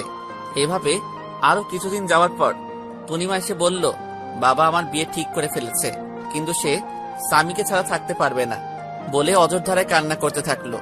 আমি কি বলে তনিমাকে সান্ত্বনা দেব কিছু খুঁজে পাচ্ছি না, কারণ সেই ছোট থেকে স্বামী কোলে তুলে নিজের হাতে খাইয়ে বড় করেছে। সবাই কষ্ট হওয়ার কথা, কিন্তু বাস্তবটাকে মেনে নিতে হবে, নইলে পরে অনেক সমস্যার মধ্যে পড়তে হবে। কিছুদিনের মধ্যে তনিমার বিয়ে হয়ে গেল। এই কয়দিন স্বামীকে সবসময় কাছে নিয়ে রাখতাম, কারণ স্বামী এখনো ছোট। তাই কিছুদিন তনিমার থেকে দূরে রাখলে স্বামী হয়তো তনিমাকে আস্তে আস্তে ভুলে যাবে। তনিমা বিয়ের দিন স্বামীকে জড়িয়ে ধরে অনেক কান্না করেছিল। যেন মা তার ছেলেকে চিরদিনের জন্য ছেড়ে চলে যাচ্ছে। তনিমার কান্না দেখে আমারও খুব কান্না পাচ্ছিল। তারপর তনিমার বিয়ে হয়ে গেল। কিছুদিন স্বামী কান্না করছিল তনিমা না দেখতে পেয়ে, কিন্তু স্বামী ছোট, সে কারণে কিছুদিন পর আর কান্না করে না। এখন স্বামীকে আমার সাথে আমার অফিসে নিয়ে যাই। অফিসের সবাই স্বামীকে অনেক ভালোবাসে, সবাই স্বামীকে দেখে রাখে, সবাই স্বামীকে আদর করে। কিছুদিন পর অফিস থেকে জানালো আমার ট্রান্সফার করা হয়েছে, আর এখন আমার অফিস ঢাকাতে পোস্টিং করা হয়েছে। আমিও সবকিছু মেনে নিলাম। তনিমার বাবার কাছ থেকে বিদায় নিয়ে ঢাকাতে চলে আসলাম। তবে ঢাকাতে আসার আগে তনিমা কিভাবে খবর পেয়েছিল আমরা একেবারের জন্য ঢাকায় চলে যাচ্ছি, সেদিন তনিমা এসে স্বামীকে কোলে তুলে অনেক আদর করে আর বলে মাঝে যেন তার সাথে দেখা করি। তারপর আমরা ঢাকায় চলে আসি। তারপর দেখতে দেখতে আরো 2টা বছর চলে গেল। এখন স্বামীকে একটা স্কুলে ভর্তি করিয়ে দিছি। আমি অফিসে যাওয়ার সময় স্বামীকে স্কুলে দিয়ে আসি, আর স্কুল শেষে স্বামীকে আমার অফিসে নিয়ে আসি। তারপর অফিস শেষে দুজন বাসায় চলে আসি। একদিন স্বামী বলল, আব্বু আব্বু তুমি জানো স্কুলে আমার সব বন্ধুরা তাদের আম্মুর সাথে যায়, তাদের আম্মু তাদের কত ভালোবাসে, কিন্তু আমার আম্মু নেই কেন? ও আব্বু বলো আব্বু, আমার আম্মু কোথায়? আমি স্বামীর কথা শুনে অনেক অনেক বেশি অবাক হলাম, কারণ এই 5 বছরে আমি একদিনও তার মায়ের কথা জিজ্ঞাসা করিনি। তাহলে আজ কেন তার মায়ের কথা জিজ্ঞাসা করলো? মনে হয় স্কুলে তার বন্ধুদের মায়ের সাথে আসতে দেখে স্বামীরও তার মায়ের কথা মনে পড়ছে। বাবা, তোমার আম্মু আমাদের উপর রেগে আছে, তাই আমাদের কাছে থাকে না। তোমার আম্মু আমাদের ছেড়ে দূরে কোথাও চলে গেছে। আব্বু আমাদের উপর কি কারণে রাগ করেছে? আমি কি ছোটবেলায় খুব দুষ্টুমি করতাম আম্মুর সাথে? না বাবা, তোমার আম্মু আমার উপর রেগে চলে গেছে। তোমার আম্মু ভালো না, আমার পিচ্চি বাবুটার কষ্ট বোঝে না, তাই তোমার আম্মু ভালো না। আব্বু তুমি কি বলেছিলে যে আম্মু রাগ করে চলে গেছে? আমার একটা রাজকুমারের খুব দরকার ছিল, কিন্তু তোমার আম্মু আমাকে দিতে রাজি ছিল না, তাই তোমার আম্মু রাগ করে চলে গেছে। আব্বু তাহলে তোমার আব্বু আম্মু কোথায়? তারা কেন আমাদের সাথে থাকে না? আমার আম্মু আব্বু আমাকে খুব ভালোবাসতো। ঠিক আমি যেভাবে তোমাকে আদর করি, ঠিক সেভাবে আমাকেও আদর করত। তাহলে তোমার আম্মু আব্বু কোথায়? আমি তো আমার আব্বুর সাথে থাকি, তুমি কেন তোমার আব্বুর সাথে থাকো না? তোমার আম্মুর জন্য আমার আম্মু আব্বু আমার উপর রেগে চলে গেছে।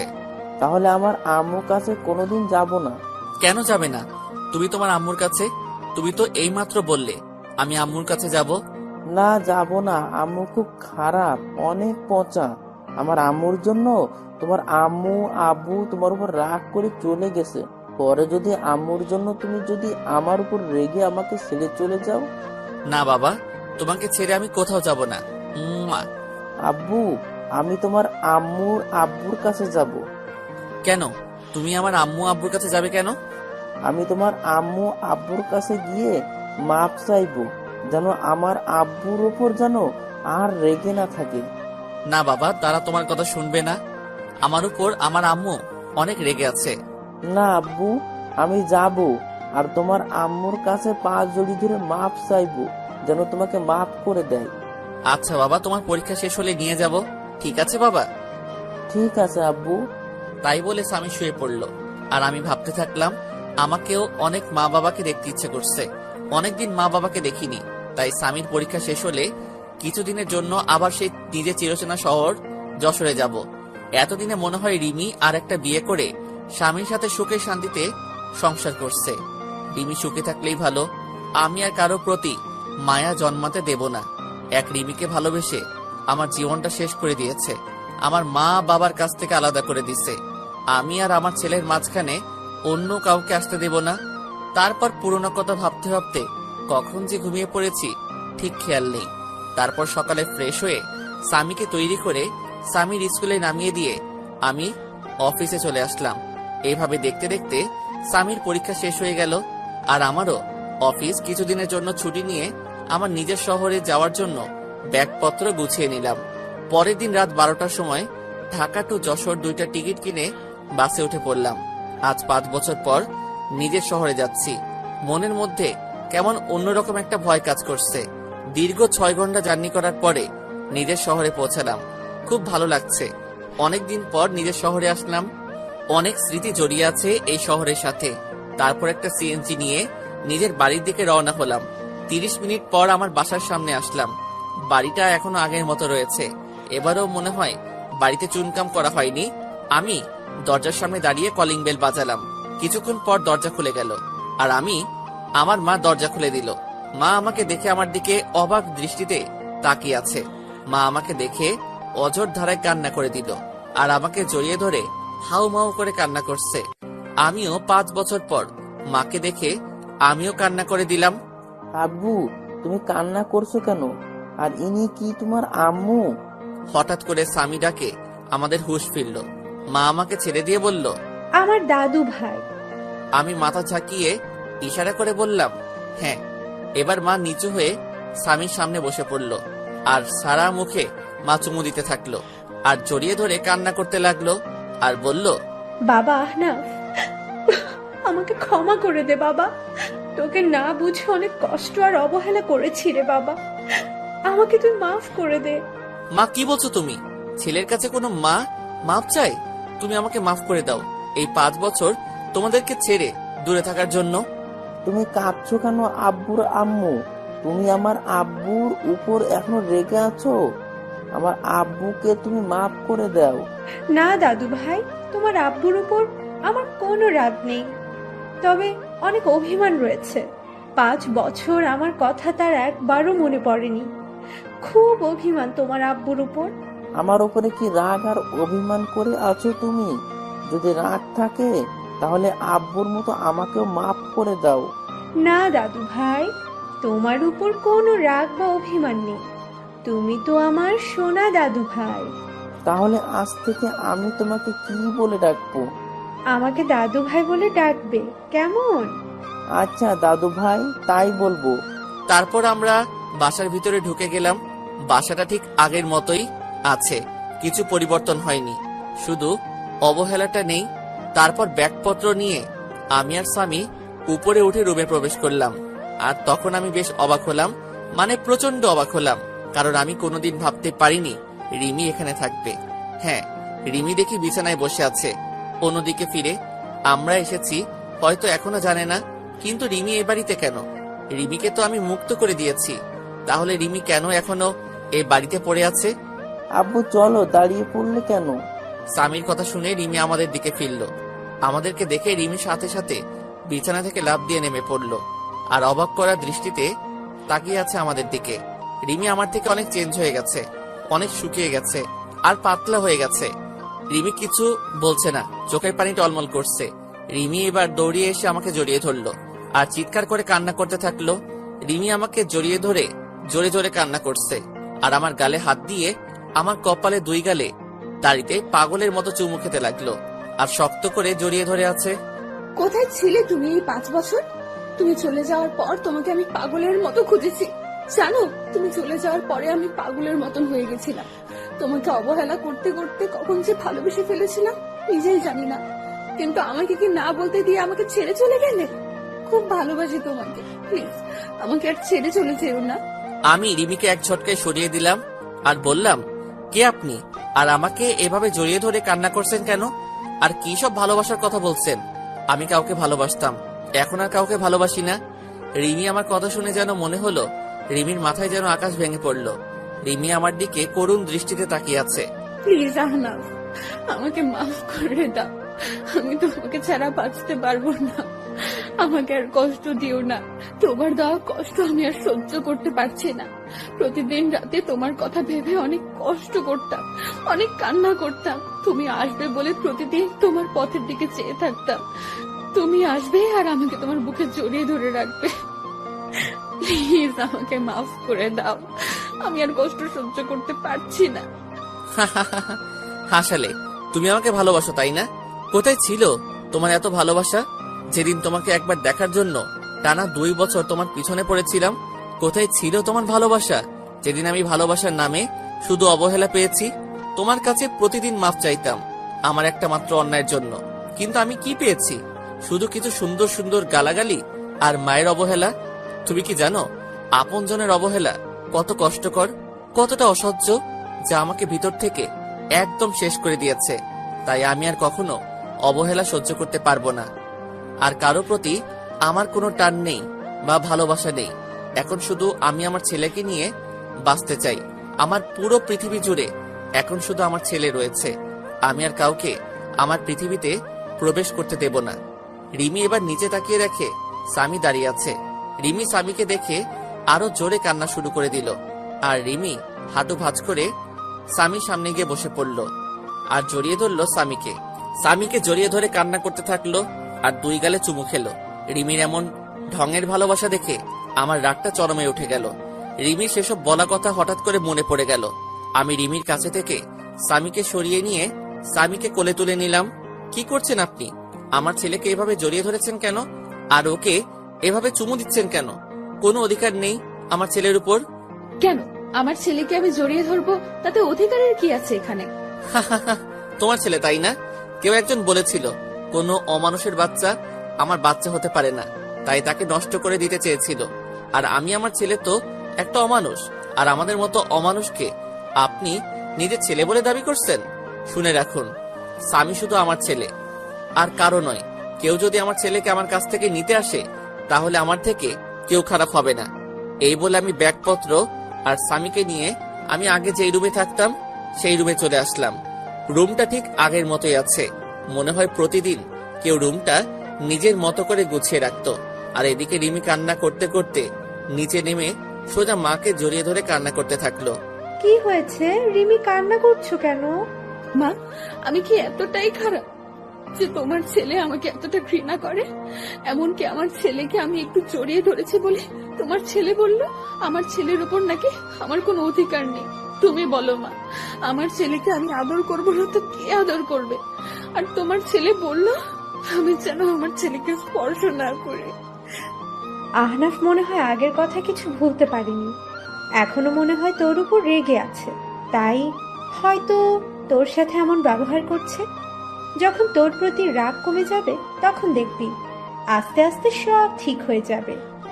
তুই শুধু আমার ছেলেকে ভালোবেসে যাবি, দেখবি একদিন সব কিছু ভুলে তোর কাছে ফিরে আসবে। তারপর আমি রুমে এসে কাপড় চেঞ্জ করে ফ্রেশ হয়ে নিলাম। তারপর একটু রেস্ট নিয়ে নিচে আসলাম দুপুরের খাবার খেতে। মা বাবা এখনো আসেনি অফিস থেকে। এখনই চলে আসবে, আমি ফোন করে সব বলে দিয়েছি। এখনই চলে আসবে, তুই খেতে বস। আর দাদু ভাই, তুমি আমার কাছে আসো, আজ খুব ভালো লাগছে।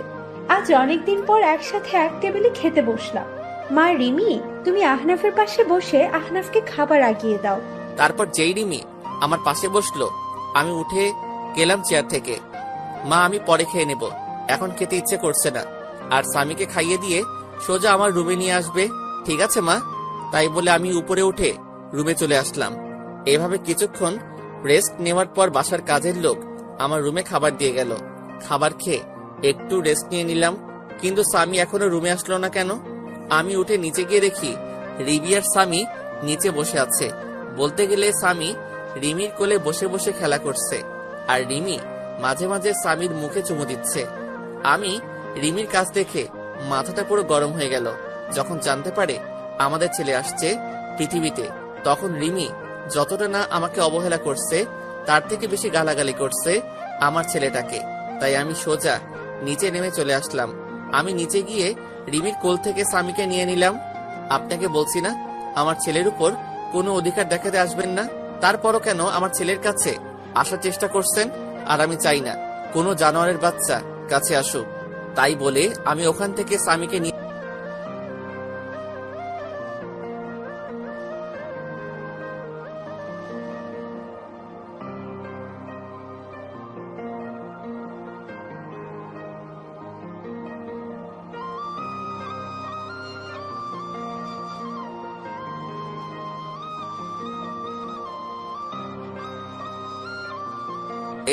বাবাকে রুমে নিয়ে গেলাম। বাবা, তোমার দাদা ভাই আমার ছেলে স্বামী। বাবা স্বামীকে দেখে কোলে তুলে আদর করতে লাগলো। তারপর বাবার সাথে কিছুক্ষণ কথা বলে বাবা চলে গেল। তারপর আমি আর স্বামী একটু ঘুমিয়ে বিকালে উঠে একটু বাইরে হাঁটতে বের হলাম। অনেকদিন পর এই এলাকাতে আসলাম। কিছু চেনা পরিচিত মানুষের সাথে কথা বলে রাতে বাসায় আসলাম। আমি আর স্বামী রুমে বসে আছি, তখন রিমি রুমে আসলো। চলেন রাতের খাবার খেয়ে নেবেন, সবাই নিচে অপেক্ষা করছে। আমি খাবো না। আর আমার খাওয়া নিয়ে তোমাকে চিন্তা করতে মানা করছি না? আর এর আগে 1 বছর যখন আমার খাবার কথা নিয়ে ভাবনি, এখনো না ভাবলেই চলবে। আমি আগে যেরকম ভাবে বাইরে খেতাম, এখনো বাইরে বাইরে খাবো। আপনি শুধু মাকে বলেন স্বামীর খাবারটা যেন উপরে দিয়ে যায়। রিমি আর কিছু না বলে কান্না করতে করতে চলে গেল। কাঁদুক, তাতে আমার কি? আমিও অনেক কান্না করেছি, কেউ দেখেনি আমার কান্না। কিছুক্ষণ পর মা রুমে আসলো। বাবা আহনাফ, তুই কি এখনো আমাদের উপর রাগ করে আছিস বাবা? যদি এখনো রাগ করে থাকিস তাহলে মাফ করে দে বাবা। আমরা সবাই নিজেদের ভুল বুঝতে পেরেছি। চল বাবা, একসাথে খেয়ে নি।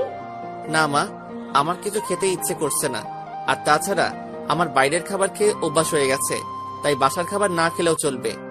তুমি স্বামীকে নিয়ে খাইয়ে দাও, আমি রুমে বসে আছি। মা আর কোনো কথা না বলে স্বামীকে নিয়ে চলে গেল। যাওয়ার সময় দেখলাম মায়ের চোখে হালকা পানি টলমল করছে। খুব কষ্ট হলো মায়ের চোখে পানি দেখে। মা কোনো দোষ করেনি, রিমির জন্যই তো মা আমাকে অবহেলা করত। না, মাকে আর কষ্ট দেব না। তারপর কিছুক্ষণ পর দেখি রিমি স্বামীকে দিয়ে গেল, আর আমি স্বামীকে বিছানায় বসিয়ে রুমের দরজা বন্ধ করে দিলাম। রিমির চোখে পানি দেখলাম, কাঁদলে কাঁদুক, তাতে আমার কিছু করার নেই। বিছানায় শুয়ে শুয়ে ভাবছি, রিমি আমাকে আগে দু চোখে দেখতে পারত না, আর এখন কেমন দৃষ্টিতে তাকিয়ে থাকে। রিমির চোখে এখন আমার জন্য অন্য কিছু দেখি। হয়তো আমার অনুপস্থিতিতে আমাকে ভালোবেসে ফেলছে, কিন্তু রিমির উপর যে এখন আমার কোনো রকম ফিলিংস কাজ করে না। 5 বছর আগের কথা মনে পড়লে ভীষণ রাগ আর কষ্ট হয় খুব। পুরনো কথা ভাবতে ভাবতে কখন যে ঘুমিয়ে গেছি নিজেই জানি না। পরের দিন সকালে ঘুম থেকে উঠে দেখি স্বামী বিছানায় নেই। আমি তাড়াতাড়ি বিছানা থেকে উঠে চোখ মুছতে মুছতে নিচে এসে দেখি স্বামীকে সুন্দর পোশাক পরিয়ে নিজের কোলে তুলে খুব সুন্দর করে নিজের হাতে খাইয়ে দিচ্ছে, আর তারা কথা বলছে। বাবা, তোমার এতদিন মায়ের কথা মনে পড়েনি? খুব মনে পড়তো আম্মু। আমার স্কুলের সব বন্ধুদের তাদের মা স্কুলে নিয়ে যেত, আবার নিয়ে আসতো। খুব মন খারাপ হতো তখন, কিন্তু আব্বুকে যেই মায়ের কথা বললাম তখন আব্বু বলতো আমার নাকি কোনো মা নেই, আমার মা নাকি খুব পচা। আমাকে আর আব্বুকে অনেক গালাগালি করতো আর অবহেলা করতো। কিন্তু আম্মু, তুমি তো অনেক ভালো। আম্মু, তাহলে আব্বু ওরকম কথা বলতো কেন যে তুমি অনেক খারাপ পচা? স্বামীর কথা শুনে রিমির মুখটা মুহূর্তের মধ্যে ফ্যাকাশে হয়ে গেল, কারণ সে নিজেই তো তার ছেলেকে আর আহনাফ অনেক গালাগালি আর অনেক খারাপ ভাষায় কথা বলেছে। ভাবতেই চোখ দিয়ে 2 ফোঁটা নোনা জল বের হলো। আমি আর দাঁড়িয়ে না থেকে রিমির সামনে চলে গেলাম। এই যে মিস, ভদ্র মহিলা, আপনার লজ্জা করে না পরের ছেলেকে আদর করতে? আর আমাদের মতো পাপী নোংরা মানুষকে স্পর্শ করলে আপনার আবার সমস্যা হবে। আর স্বামী, তোমাকে না বলছি আমাকে না বলে কোথাও যাবে না? তাহলে কেন এখানে আসছো? আর আমি বলেছি না তোমার আম্মু নেই, তাহলে কেন এই মহিলাকে আম্মু বলছো? আর যেন কোনোদিন তোমাকে আম্মু বলতে না দেখি, মনে থাকবে তো? আর আমি তোমার আব্বু আম্মু, মনে থাকবে তো? আব্বু, কিন্তু এই আম্মুটা বলেছে উনি নাকি আমার আম্মু, তাই আমি আম্মু বলে ডেকেছি। আর এই আম্মু আমার অনেক ভালোবাসে আর আদর করে, আমি আম্মু বলে ডাকি। চুপ, একদম চুপ। আর একবার আম্মু বলে তোমাকে একটা থাপ্পড় মারবো। স্বামী আমার ঝাড়ি শুনে ভয় পেয়ে গেল আর কান্না করতে লাগলো। প্লিজ স্বামীকে বকবেন না, ওর কোনো দোষ নেই। আমি ওকে জোর করে নিয়ে আসছি। আর ওকে কেন পাপী নোংরা বলছেন? ও তো একটা ছোট বাচ্চা। এই কথাটা আজ থেকে 5 বছর আগে আমার ছেলেকে বলেছিল। তখন সে একদম বাচ্চা ছিল, একদম নিষ্পাপ ছিল। এতটাই নিষ্পাপ ছিল যে তার তখনও জন্ম হয়নি। তখন থেকে সে অন্যায়ভাবে নিয়মিত অমানুষ পাপী জানোয়ার বলে স্বীকৃতি পেয়েছে। আমার কথা শুনে রিমি এবার মাথাটা নিচু করে জোরে জোরে কান্না করতে করতে ফ্লোরে বসে পড়ল আর কান্না করতে থাকলো। আমি স্বামীকে নিয়ে চলে আসলাম উপরে। স্বামী কান্না করতে করতে আমার কাঁধের উপর ঘুমিয়ে পড়েছে। আমি স্বামীকে বিছানায় রেখে ফ্রেশ হতে চলে গেলাম। ফ্রেশ হয়ে গুছিয়ে নিলাম, একটু বাবার অফিসে যাব। আজ অনেকদিন পর একটু অফিসে যাব, কিন্তু স্বামী ঘুমিয়ে পড়েছে। ওকে রেখে যাব নাকি সাথে নিয়ে যাব, এই নিয়ে চিন্তায় পড়ে গেলাম। তারপর স্বামীকে রেখে যাওয়ার সিদ্ধান্ত নিলাম। তারপর রুম থেকে বেরিয়ে মায়ের কাছে চলে গেলাম। মা, আমি একটু অফিস যাচ্ছি। স্বামী ঘুমিয়ে আছে, আমি জেগে গেলে তোমার কাছে রাখবে, আর যেন কেউ ওকে স্পর্শ করে না, তাহলে আমার থেকে খারাপ কেউ হবে না। বাবা আহনাফ, তুই এখনো পুরনো কথা ভুলতে পারিসনি। বাবা, আগের সব কথা ভুলে গিয়ে নতুন করে শুরু করা যায় না? মা, আমি চাইলেও কিছু ভুলতে পারবো না, যার জন্য আমার জীবন থেকে 5টা বছর কষ্ট আর অবহেলায় কেটেছে। 5 বছর আমার মা বাবার সাথে সম্পর্ক বিচ্ছিন্ন করছে একটা নিষ্পাপ শিশু, তার জন্য 5 বছর মায়ের আদর থেকে বঞ্চিত হয়েছে। কিভাবে সবকিছু ভুলে যাব বলো মা? আমি এখানে আসতে চাইতাম না, শুধু স্বামী তোমাদের দেখবে বলে আসছি এখানে। আর যদি তোমরা মনে করো আমি এসে তোমাদেরকে আবার বিরক্ত করছি, তাহলে একবার বলো, এখনই চলে যাব, আবার চিরদিনের জন্য। না বাবা, যাস না তুই। যেভাবে থাকিস আমরা আর কিছু বলবো না, কিন্তু আমাদের ছেড়ে আর যাস না। আর কত কষ্ট দিবি এই মাটাকে? আমি কোনো কথা না বলে চলে আসলাম ওখান থেকে। তারপর সোজা অফিসে চলে আসলাম। অফিসে সবার সাথে বেশ আড্ডা দিলাম, যারা নতুন স্টাফ তাদের সাথে পরিচয় হয়ে নিলাম। তারপর দুপুরে বসে আছি, লাঞ্চ করার সময় হয়ে গেছে। আমি নিজের ডেস্কে বসে আছি, তখন বাবা আসলো আর বলল, চল আহনাফ, লাঞ্চ করে আসি। কিন্তু আমি যেতে চাইলাম না, শুধু স্বামীর জন্য বাসায় আসলাম। বাবা কলিং বেল বাজালো, কিছুক্ষণ পর মা এসে দরজা খুলে দিল। আমি ভিতরে ঢুকে দেখি স্বামী আর রিমি দুজনে হেসে হেসে খেলা করছে আর দুষ্টামি করছে। রিমি আমাকে আসতে দেখে রিমি স্বামী থেকে দূরে সরে গেল, মনে হয় কিছুটা ভয় পাইছে। আমি আর কিছু বললাম না, কারণ এখানে বাবা রয়েছে। আমি চুপচাপ স্বামীকে নিয়ে উপরের রুমে চলে আসলাম। কিছুক্ষণ পর রিমি রুমে আসলো। আপনাকে নিচে ডাকছে দুপুরের খাবার খেতে। সবাই নিচে বসে আছে, অপেক্ষা করছে। আমি খাবো না, ক্ষুধা নাই, বাইরে থেকে খেয়ে নিব। আপনি চলে যান সামনে থেকে। কেন বাইরে খাবেন কেন? আপনার জন্য খাবার রান্না করা হয়েছে তো। এসব ঢং বাদ দেন। এতদিন কোথায় ছিল তোমার এসব ঢং? যত সব ঢং দেখলে বাঁচি না। আর একটা কথা, আপনাকে না বলা হয়েছে স্বামীর থেকে দূরে থাকবেন? কারণ আমি কিছুদিনের জন্য এখানে এসেছি, আবার কিছুদিন পর কাউকে না বলে হঠাৎ করে হারিয়ে যাব। তাই স্বামীর সাথে বেশি কথা বলবেন না, পরে সমস্যা হবে। তখন বারবার আপনার কাছে যাইতে চাইবে, আর সেটা কোনোদিন সম্ভব না। আর বিকালে আমি উকিলের কাছে যাব, কারণ 5 বছর আগে যে কাজ করতে চেয়েছিলাম সেটা এখন করব। মানে আপনাকে ডিভোর্স দিয়ে চিরদিনের জন্য মুক্ত করে দেব। রিমি এবার দৌড়িয়ে এসে আমার পা জড়িয়ে ধরল আর বলল, প্লিজ আনাফ, একবার আমাকে ক্ষমা করে দাও। আর কষ্ট দিও না, অনেক কষ্ট সহ্য করেছি, আর পারছি না। তুমি যদি চলে যাও তাহলে যাবার আগে আমাকে খুন করে যাবে, কারণ তোমাকে আর আমার ছেলেটাকে ছাড়া আমি বাঁচতে পারবো না। তুমি চলে যাবার আগে আমাকে তোমার হাত দিয়ে খুন করে চলে যাবে, তাহলে আমাকে আর কোনোদিন কষ্ট পেতে হবে না। রিমির কান্না দেখে আমার খুব খারাপ লাগলো, খুব কষ্ট হতে লাগলো। কারণ রিমিকে তো আমি পাগলের মতো ভালোবাসতাম, এখনো ভালোবাসি। কিন্তু আমার রাগ আর অভিমানের কাছে আমার ইগোটা বারে বারে হার মেনে যাচ্ছে। তখন স্বামী আমাদের কাছে আসলো। স্বামী সোজা গিয়ে রিমির সামনে গিয়ে রিমির চোখের পানি মুছে দিচ্ছে। আম্মু, তুমি আব্বুর পা ধরে কান্না করছো কেন? তুমি কেঁদো না আম্মু, আমিও কিন্তু কেঁদে দেব। আর আব্বু, আম্মু তোমার কাছে কিসের জন্য মাফ চাইছে? তুমি আম্মুকে মাফ করে দাও আব্বু। স্বামী, তুমি তোমার দাদু ভাইয়ের কাছে যাও। আর তুই আমার ছেলেটাকে নিজের করে নিয়েছিস, যে তোর হয়ে কথা বলছে তোকে ক্ষমা করে দিতে পারি। তাহলে আমার জীবন থেকে 5 বছর ফিরিয়ে দে, যেখানে আমি প্রতিনিয়ত অবহেলা পেয়েছি। তোর কারণে আমি 5 বছর মা বাবার থেকে দূরে থেকেছি। তোর কারণে মায়ের কাছ থেকে যে অবহেলা পেয়ে প্রতি রাতে কান্না করেছি, কষ্টে বুক ফেটে চিৎকার করে কান্না করতাম। দিতে পারবি সেই চোখের পানি? তোর জন্য আমার ছেলেটা 5 বছর মায়ের আদর থেকে বঞ্চিত হয়েছে। ফিরিয়ে দিতে পারবি আমার জীবনের সবচেয়ে কালো অধ্যায় ভুলিয়ে দিতে? রিমি কোনো কথা না বলে ফ্লোরে বসে বসে কান্না করছে। আমি রুম থেকে চলে আসলাম বাইরে। তারপর স্বামীকে নিয়ে বাসা থেকে বের হয়ে গেলাম। ভীষণ রাগ হচ্ছে রিমির উপর। যখন আমাদের ছেলে গর্বে ছিল তখন মনে ছিল না এসব কথা? যত সব আহ্লাদ খানি দেখলে বাঁচি না। তারপর সোজা ভালো একটা উকিলের কাছে আসলাম, যেন 20 দিনের মধ্যে ডিভোর্স পেপার রেডি করতে পারে। তারপর উকিলের সাথে সব কথা বলে বাইরে চলে আসলাম। রাত 9টার সময় আমি আর স্বামী বাইরে থেকে কিছু খাবার খেয়ে রাতে বাসায় আসলাম, কারণ স্বামীকে আবার বেশি রাত পর্যন্ত বাইরে রাখা যাবে না। তাই বাসায় চলে আসলাম। বাসায় এসে রুমে একটু রেস্ট নিচ্ছি, তখন রিমি আসলো আমার রুমে। আম্মু রাতের খাবার খাওয়ার জন্য ডাকছিল, আপনি আসবেন না? না, আমি আর স্বামী বাইরে থেকে খেয়ে এসেছি, এখন আমরা কেউ ডিনার করব না। আর আপনাকে না মানা করছি আমাদের উপর কোনো রকম অধিকার ফলাবেন না, তাও আপনার লজ্জা করে না?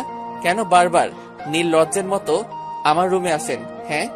রিমির চোখ দুইটা পানিতে টলমল করছে, এখনই মনে হয় পানি ছেড়ে দেবে। স্বামীকে কেন বাইরে খাবার খাওয়ালেন? ও তো এখনো ছোট, বাইরের খাবার খাইলে শরীর অসুস্থ করবে। কেউ একদিন আমাদের বলেছিল রাস্তায় কুকুর, আর রাস্তার কুকুররা বাইরের খাবার খাইলে কিছু হবে না। আর এই 5 বছর আমরা বাইরের খাবার খাই, তাই আপনি বেশি অধিকার না দেখিয়ে নিজে নিজের মতো থাকবে, আর আমরা আমাদের মতো। রিমি এবার কান্না করে দিল, কারণ এখন তার বলার কিছু নেই, কারণ এই কথাগুলো রিমি একদিন আহনাফকে বলেছিল।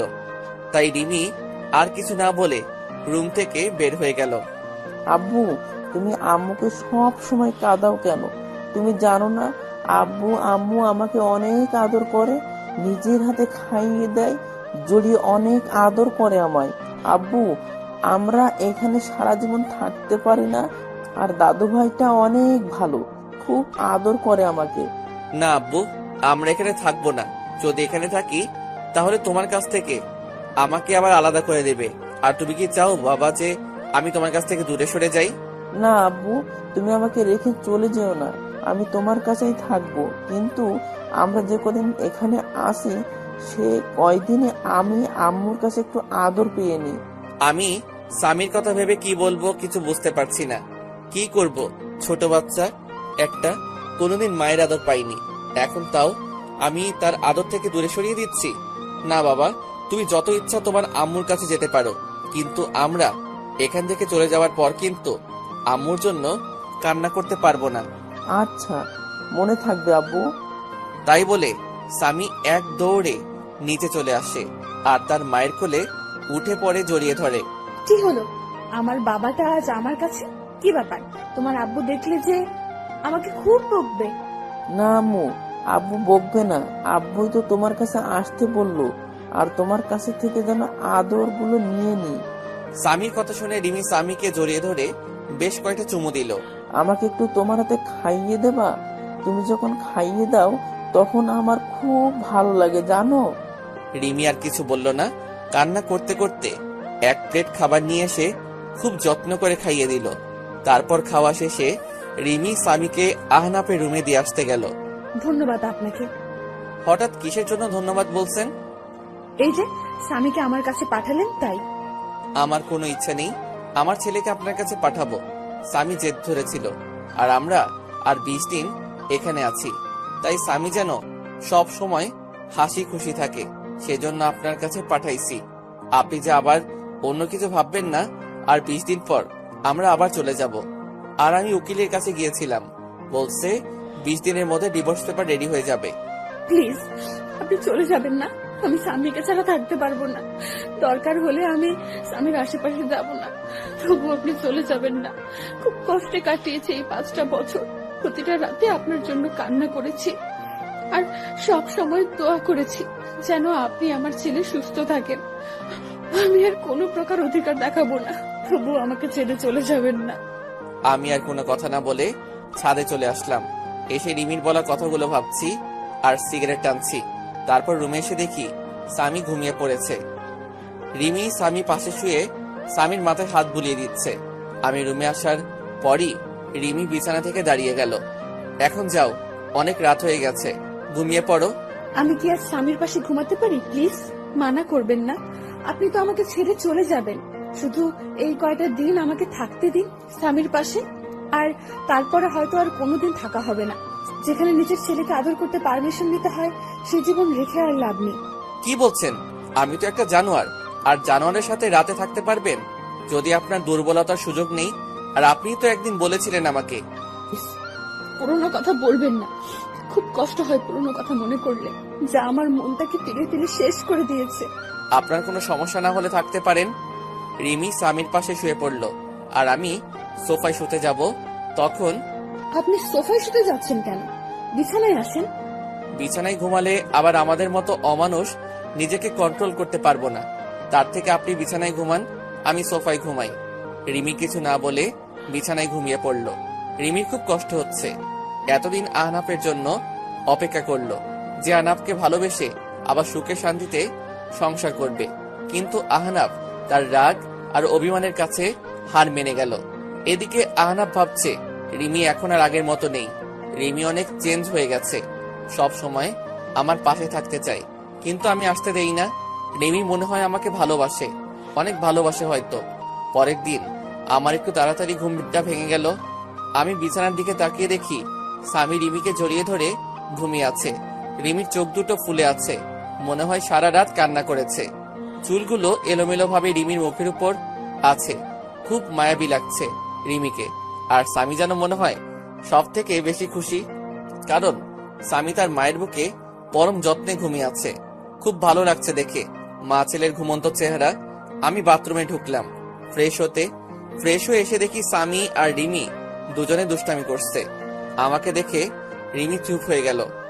আমি বাইরে বের হয়ে আসলাম। বাইরে থেকে হালকা নাস্তা করে বাসায় চলে আসলাম। বাসায় এসে দেখি রিমি, মা আর স্বামী তিনজনে বসে বেশ আড্ডা দিচ্ছে। বাবা আহনাফ, সকালে নাস্তা না করে কোথায় গিয়েছিলি? বাইরে গিয়েছিলাম নাস্তা করতে, তাই দেরি হয়ে গেল। বাইরে কেন নাস্তা করবি? আমি তো তোর জন্য নাস্তা তৈরি করেছি। এই বাড়িতে আমার জন্য আবার নাস্তা তৈরি হলো কবে থেকে? এমন করে কেন বলছিস বাবা? মানুষ মাত্রই তো ভুল করে, তাই বলে তুই আমাদের ক্ষমা করে দিবি না? আমি সবাইকে ক্ষমা করে দিয়েছি, আর বাইরের খাবার খেয়ে অভ্যাস হয়ে গেছে, তাই বাসার খাবার ভালো লাগে না। আমি এই বলে রুমে চলে আসলাম। এভাবে কেটে গেল 20 দিন। এই 20 দিনে রিমি আমাকে অনেক ভালোবেসে ফেলছে, তা রিমির আচরণে বুঝতে পারছি। রিমি এই 20 দিন প্রতিদিন আমার রুমে ঘুমাতো। রিমি আর স্বামী বিছানায়, আর আমি সোফায় ঘুমাতাম। রিমি আমাকে আগের তুলনায় এখন বেশি কেয়ার করে। কাল বিকালে চলে যাব আবার ঢাকায়। কাউকে কিছু বলিনি কখন যাব। পরের দিন সকালে উঠে চলে গেলাম উকিলের কাছে, ডিভোর্স পেপার নিয়ে বাসায় আসলাম। কিছুক্ষণ পর রিমি আমার রুমে আসলো স্বামীকে নিয়ে। এই যে এটা ধরুন, আপনার চিরমুক্তির ডিভোর্স পেপার, আর আমি বিকেলে রওনা দেব। আমার কথা শুনে রিমির হাস্যোজ্জ্বল চেহারাটা নিমিষেই মলিন হয়ে গেল, আর দৌড়িয়ে এসে আমাকে জড়িয়ে ধরলো। প্লিজ, আপনি এমন কাজ করবেন না, এত বড় অন্যায় করবেন না। আমি আপনাকে ভালোবাসি, আগুনের মতো ভালোবাসি। প্লিজ আমাকে ছেড়ে চলে যাবেন না। দরকার হলে আমাকে নিয়ে চলেন, অন্তত স্বামীর জন্য আমাকে সাথে করে নিয়ে চলেন। না, তা কোনোদিন সম্ভব না, কারণ আমার মনে যে ভালোবাসা ছিল তা অবহেলায় পরিপূর্ণ হয়ে গেছে। এখন আর চাইলেও সে অবহেলাকে মুছে ফেলা যাবে না। আমি আপনার পায়ে ধরি, আমাকে রেখে যাবেন না। খুব ভালোবাসি আপনাকে, স্বামীকে আমার কাছ থেকে দূরে সরিয়ে দেবেন না। আর আপনি যদি আমাকে ছেড়ে চলে যান, তাহলে আপনি যদি কোনোদিন ফিরে আসেন, তাহলে সেদিন শুনবেন রিমি বলে এই পৃথিবীতে আর কোনো হতভাগা মা থাকে না। চিরদিনের জন্য চলে যাব না ফেরার দেশে, তখন আর কাউকে বিরক্ত করব না। রিমির এমন কান্না দেখে আমার বুকের ভিতর ভীষণ ব্যথা অনুভব করলাম। রিমি পাগলের মতো আমার পা ধরে কান্না করতে লাগলো। আমি রিমির থেকে ছাড়িয়ে ছাদে চলে আসলাম, আর ভাবতে থাকলাম এখন আমি কি করব। একদিকে রিমির ভালোবাসা, অন্যদিকে মা বাবা, আর স্বামীকে তার মায়ের থেকে বঞ্চিত করা। কি করব কিছুই ভেবে পাচ্ছি না। আর যদি রিমি সত্যি সত্যি কিছু করে ফেলে, তখন স্বামীকে কি উত্তর দেব? সারা জীবন স্বামীর কাছে অপরাধী হয়ে থাকবো। আমি আর কিছু ভাবতে পারছি না। ব্যাগপত্র গুছিয়ে বাস স্ট্যান্ডে চলে আসলাম। আসার সময় মা আর রিমি পাগলের মতো কান্না করছিল, কাউকে ছেড়ে আসতে ইচ্ছে করছিল না। বাসের জন্য বাস স্ট্যান্ডে বসে আছি, তখন হঠাৎ করে ফোনটা বেজে উঠলো। ফোন হাতে নিয়ে দেখি বাবার নাম্বার। আমি ফোনটা রিসিভ করলাম। তারপর বাবা যা বলল সেটা শোনার জন্য আমি কোনো আশা করিনি। বাবা আহনাফ, তুই যেখানে থাকিস তাড়াতাড়ি হাসপাতালে চলে আয়। কেন বাবা, কি হয়েছে? মায়ের কি কোনো কিছু হয়েছে? না, তুই চলে যাওয়ার রিমি পাগলের মতো চিৎকার করে কান্না করছিল। তারপর রিমি দৌড়ে তার রুমে গিয়ে দরজা আটকিয়ে দেয়। রিমি আত্মহত্যার চেষ্টা করছিল। তুই তাড়াতাড়ি হাসপাতালে চলে আয়। তাই বলে বাবা ফোন কেটে দিল। আমি বাবার কথা শুনে বাস স্ট্যান্ডে একটা বেঞ্চে বসে পড়লাম। রিমি সেদিন বলেছিল যে আমি যদি চলে যাই তাহলে সে এই পৃথিবী থেকে চিরদিনের জন্য চলে যাবে, কিন্তু আমি রিমির কথা বেশি একটা গুরুত্ব দেইনি। রিমির কথা ভাবতে ভাবতে চোখ দিয়ে কয়েক ফোঁটা পানি বের হলো। আমি তাড়াতাড়ি ব্যাগ নিয়ে আমি আর স্বামী সোজা হাসপাতালে চলে আসলাম। হাসপাতালে এসে দেখি মা আর বাবা বসে আছে। আমি যাওয়া মাত্রই মা আমাকে একটা ঠাস করে চড় মারলো। তোর জন্য মেয়েটা আর কত কষ্ট পাবে, তুই এত পাষাণ কিভাবে হলি? এখন তোকে আমার ছেলে বলতেও ঘৃণা করছে। একজন মায়ের কাছ থেকে তুই তার বাচ্চা নিয়ে দূরে চলে গেছিস। তুই জানিস এটা কোনো মা সহ্য করতে পারবে না। মেয়েটা প্রতি রাতে তোর জন্য কত কান্না করেছে জানিস? প্রতিদিন আমাকে জড়িয়ে প্রচুর কান্না করত আর বলতো, মা তুমি আমার ছেলে আর স্বামীকে ফিরিয়ে দিতে, কিন্তু আমি কিছু বলতে পারতাম না। আজ যদি আমার মেয়েটার কিছু হয়ে যায় তাহলে চিরদিনের জন্য আমাকেও হারাতে হবে। আমি মায়ের কথা শুনে মাথা নিচু করে কান্না করছি। প্রচুর কষ্ট হচ্ছে রিমির এই অবস্থা দেখে। আজ যদি রিমির কিছু হয়ে যায় তাহলে আমি সারা জীবনে নিজেকে ক্ষমা করতে পারবো না। আর স্বামীকে কি বলবো আমার জন্য তার এই পৃথিবী থেকে চলে গেছে। খুব কান্না পাচ্ছে। বাবাকে জড়িয়ে কান্না করতে থাকলাম। কিছুক্ষণ পর ডাক্তার বের হয়ে আসলো। আমি দৌড়িয়ে ডাক্তারের কাছে গেলাম। ডাক্তার, আমার রিমি এখন কি রকম আছে? কি হলো ডাক্তার সাহেব, কথা বলছেন না কেন? কি হয়েছে আমার রিমির? দেখুন, আমরা আমাদের বেস্ট চেষ্টা করছি, কিন্তু জ্ঞান না ফেরা পর্যন্ত কিছু বলতে পারছি না। আমি কি একটু দেখা করতে পারি রিমির সাথে? না, এখন দেখা করা সম্ভব না। জ্ঞান ফিরলে কেবিনে দেওয়া হবে, হলেই তখন দেখা করতে পারবে।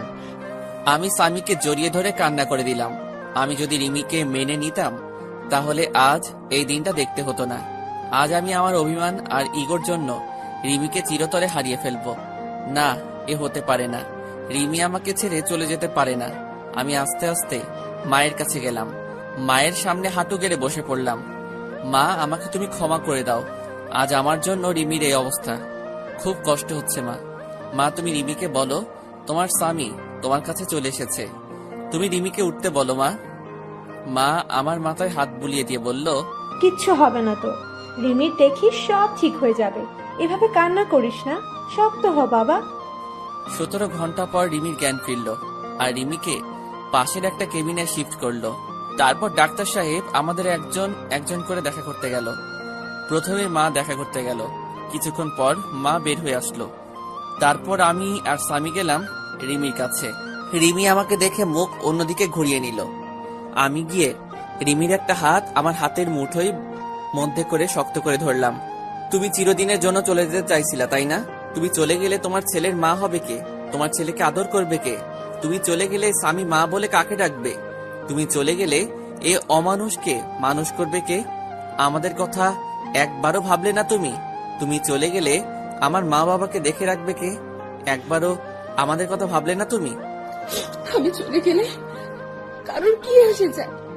ছেলে থাকতে ছেলেকে ঠিক মতো কাছে টানতে পারি না। স্বামী থাকতে আমি একজন স্বামী হারা, তাই আমি আর বাঁচতে চাই না। তুমি জানো, তুমি যেদিন আমার দুধের বাচ্চাকে নিয়ে চলে গিয়েছিলে সেদিন আমি মরে যেতে ইচ্ছে করেছিল।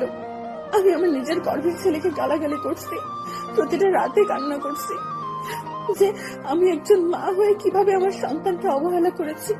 তাই আমি আর বেঁচে থাকতে চাই না, যেখানে সব থাকতেও আমি একজন হতভাগী। এই যে তোমার স্বামী আর তোমার ছেলে তোমার কাছে ফিরে এসেছে, আর কোনোদিন তোমাকে ছেড়ে যাব না, আর তোমার কাছ থেকে তোমার ছেলেকে আলাদা করব না। এখন থেকে এই দুটো অমানুষকে মানুষ করার দায়িত্ব তোমাকে দিলাম। কি পারবে না মানুষ করতে? একদম আমার স্বামী আর ছেলেকে অমানুষ বলবে না। আর একবার যদি ওই কথা বলো তাহলে দেখিও আমি তোমাকে মার্ডার করে দেব। ওকে মহারানী, আর বলবো না, কিন্তু একটা বিষয়ে আমাকে খুব ভাবাচ্ছে। কি বিষয়ে ভাবছো? তুমি দেখি আমার স্বামীটাকে নিয়ে এত চিন্তা করছে। বিষয়টা হলো, তুমি কি খেয়ে আত্মহত্যা করতে গেছিলে যে বেঁচে গেলে? শুনলাম নাকি ফিনাইল খেয়েছিলে। ফিনাইল খাইলে কেউ মরে নাকি?